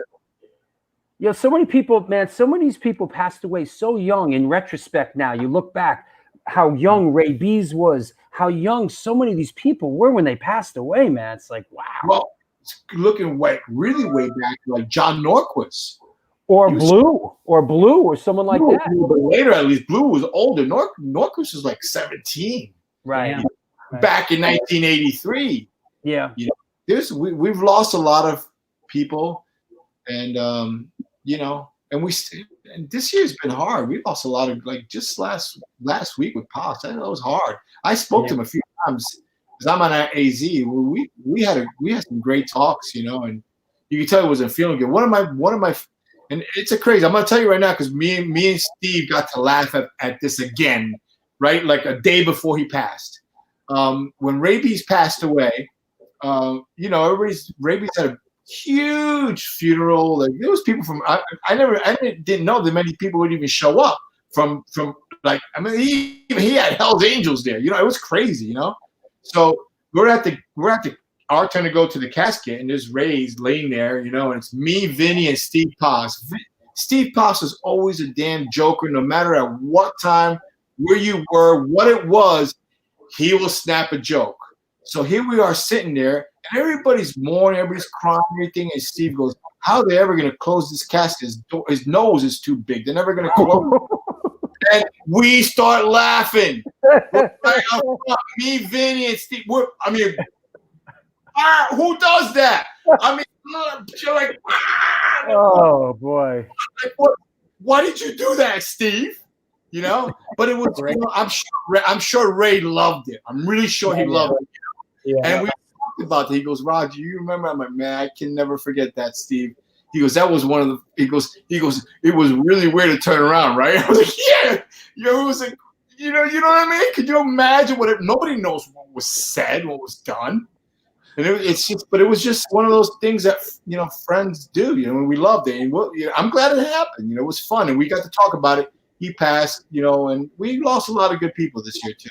Yeah, in the last couple of years. Jack and Kenny Aarons and Chris Shiruki, and I'm just talking about this year alone. Chris and Kenny was a while back, but this year was hard between everything that's going on, and just this was a very emotional year. It was a hard year for a lot of people. It still is. Everybody's got to take care of their health, man. Look after yourselves. Hey, Walter, are you aware of the fact that the translation of your last name from German is Shouting Rock? Oh, I like to think of it as Screaming Rock. But yeah, I have heard that. Oh. Does Roger like having this COVID downtime to spend more time with family? I do. I get to spend time with my family, but you know, there's an extended family I miss. Yeah. You know, that's everybody here. You know, like Yeah. I think it's a part of my life. It's my balance. It's like, you know, it's your yin and your yang. I'm all yang right now. I need some yin, guys. You know, I need to. Yes, you need to feel alive. I love my family, love them dearly, but you know, just going out there and doing what I do and coming back, it's just a whole different levels of everything that I've been so used to. And it's you know, it's tough. Don't get me wrong. Like, as much as I love being with my kids, I just need that time to ground myself too, to be connected on different levels. And I'm hoping that time comes soon again. Yeah. Hey, Rat Bones, you out there? Yo. You want to? Yo, what up? Yo, it's getting hot over here. My phone died. I was talking on the train, losing half the show. What's up, Roger? What's going on, man? Been great, man. What's up, brother? Yeah, you know, living the life. Great show today, guys. Rat Bones, you got anything for the guys? Just great hearing you guys this week. I couldn't hear a lot of the show today. It kind of fucked me up going to Coney because I couldn't watch on the way back on the train. It cut me off a lot, but I caught most of the show, and it's been great seeing Roger and, of course, Walter, man. Hey, Rapples, I got you here right now. I think didn't I buy that little Glenn toy from you? Yes, you did. Yeah, I got it right here. Did you ever? Here he is. Yeah, this thing is cool. Oh, shit. That's dope. That's cool. Super cool, man. That's cool. Yep. Hey, I gotta ask you, Roger. That's right. You know what? Yo, that's right, Roger. Like Upstate Rick said, he said, I'm part of Roger's family. You heard him. That's right. Everybody out there, you're part of Roger's family. You're part of Walter's family. You're part of my and Ratbone's family. We're all part of this damn family. That's what brings us together, the community and the culture. For sure. Yeah, man. Hey, I'll tell you what. Roger took me in off the streets when I was having a real hard life, man, when my shit wasn't good. And that's a real brother that put me in his home and said, you take care of yourself in here. And even though I didn't do it then, I did it eventually. So you always stuck up for me and believed in me, Roger. It means a lot, man. I mean, you guys are the older brothers we looked up to. For sure. You know, I felt like I was a kid when I go to AF shows, you know, like, but I was doing my thing too. But you're my older brother to me, you know. You looked out always. I love you for that, man. Much love, bro. I love you too. You know that. All right, Rat Bones, thank you for everything, man, and being a part of the show. You're a big part of the show's success. I'll talk to you soon. Be good, guys. We'll have it next time. We'll see you again later, brother. Be good. As your boy Mosh says, flomily. Flomily. Or not to be confused with the Flan Fits or the New York Flamilia. What if we started? Yeah, I know. It happens every show, bro. They always huh? I'll tell you what you got to do. You're one of your future guests needs to be Danny from Northside Kings. He also played with Cause for Alarm for a minute. Yeah, Danny played with Cause for Alarm in the 90s, in that era when they were out there touring in Europe and stuff. He's he's the infamous Northside Kings, the infamous Glenn Danzig. You put him on the show, I'll have him come over here and I'll break out my flan and I'll have him do a taste right in camera. Because he comes over for my flan. He brings his own spoon. I might have to take you up on that. Hey, speaking of upcoming shows, I want to shout this show coming up. You guys might know these guys. We're doing the Global Unity Show with Lee from Unregenerate Blood and Riz from King Lai Chi from China. So we're doing the Global Unity Show. We got a bunch of the Chinese hardcore guys coming on. That's awesome. Wow. This should be real cool. And then also, last one I want to shout out. I went through a lot of shows today, announced a couple. This is a great band on Sunday, November 22nd. We got from Mind Force, we got Jay Peter coming up and Pillars of Ivory. Big band. Yeah. Yep. So we got Jay from Mind Force coming up as well. So just covering all the bases here. We got room for everybody on the boat, you know, lovers and haters alike, whatever, man, you know, it's all good. Hey, I want to thank you guys for coming out on the 75th show and making it great. Thank you, Drew. Honored to be here with you guys. Yeah. Walter, you want to shout anybody out on the way out? Just so good to see Rapport and you guys, man. Roger, like having not seen you since that tour, that was like the best thing happened in 2020. And, everybody just, I can't wait till we can play shows again and really do what we all love. But in this time, it's so cool that the community is still being kept together by people like you, Drew. And it's great to be here. Thanks. It means a lot to me too. Raj, anybody you want to shout out? I want to shout out to worldwide hardcore. Period. I know we're all struggling. We're all going through some tough times, but hey, we're gonna get there. We're gonna make it. Hang in there. Keep listening to our music. All our bands, New York hardcore bands, just hardcore in general. Just keep fueling yourself. And I'm sure at the time when we all get there, it's gonna be a great reunion. Thank you everybody for the support for many, many years. Thank you for even going to my new little website, that little New York hardcore NYHCdesign.com, and just making those orders. That was really cool too. Thank you very much, and we'll see you soon. All right, I'll talk to you guys soon. Love you guys. Take care. Well, there you go. It's the New York Hardcore Chronicles live. Sponsored by New York Hardcore Comics, The Organic Grill, the Texas Silver Rush, Chain Reaction Records and Skateboards, and Your Core Hardcore page. Also want to shout out Fryette Amplification and, of course, our friends at Pitchfork. Wow, that was a great show. 75th show. Pretty wild. I think, I want to take another 5 minutes here. Hold on. Mosh, thanks for stopping by. Today, tomorrow,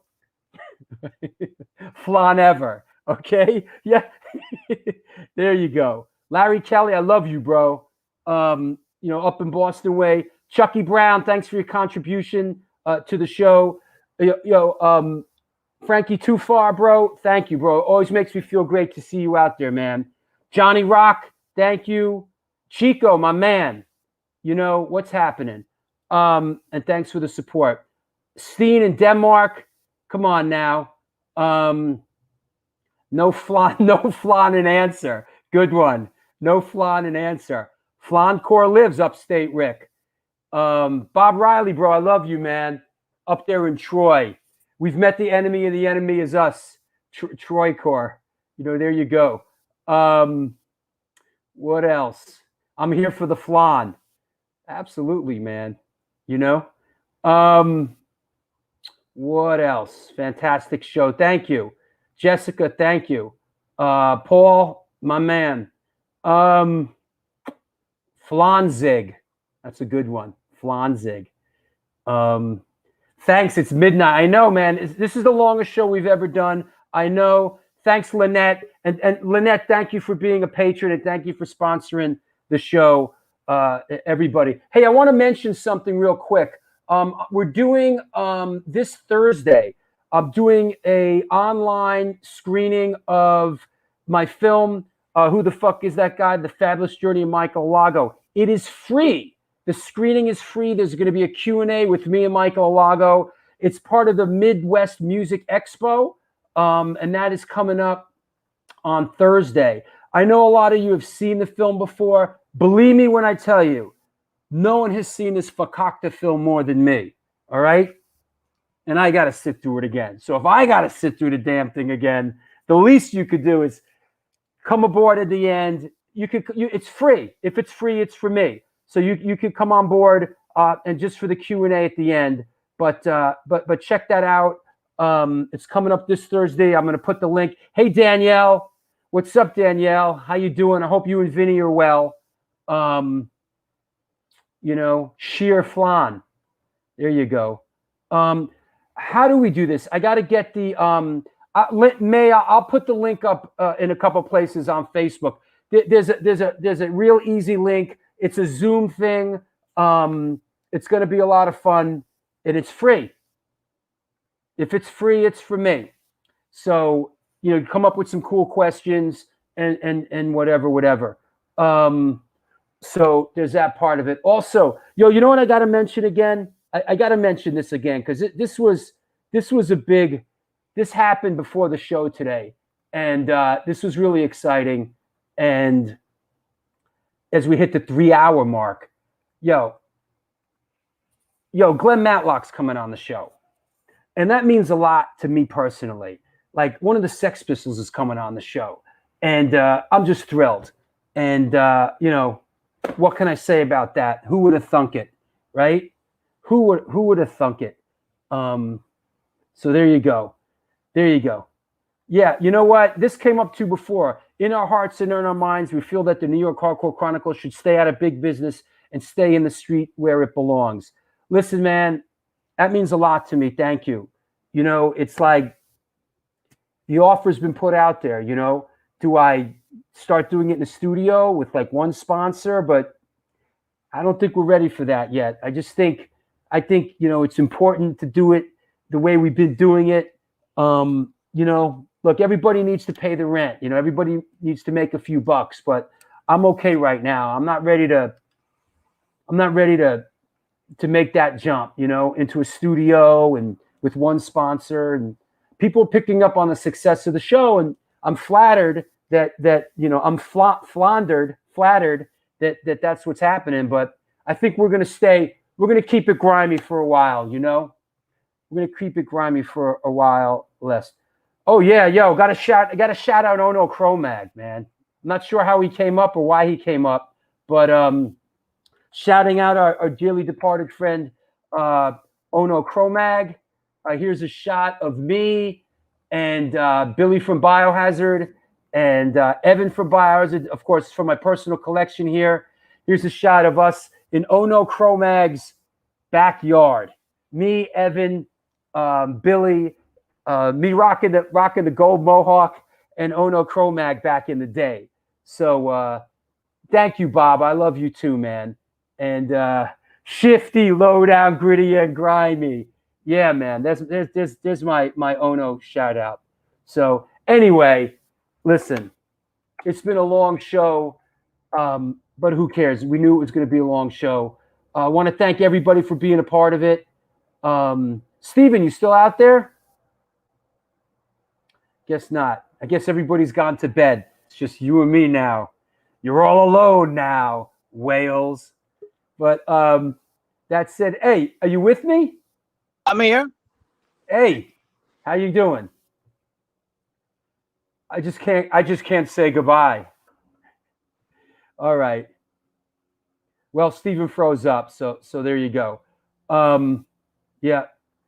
Yeah, had a mohawk back then. Yep, there you go. That said, all right. Hey, look, I think I've said enough. We had enough. Just thrilled that we have this community. For all of us, it was a great show, a great 75th show. Thank you all so much once again. I know there was some weirdness in the chat room. I guess after a while, he wandered off. I got to look into that. I kept blocking him. He kept coming back under other names. So thank you. I love you too, Scott. Love all you guys.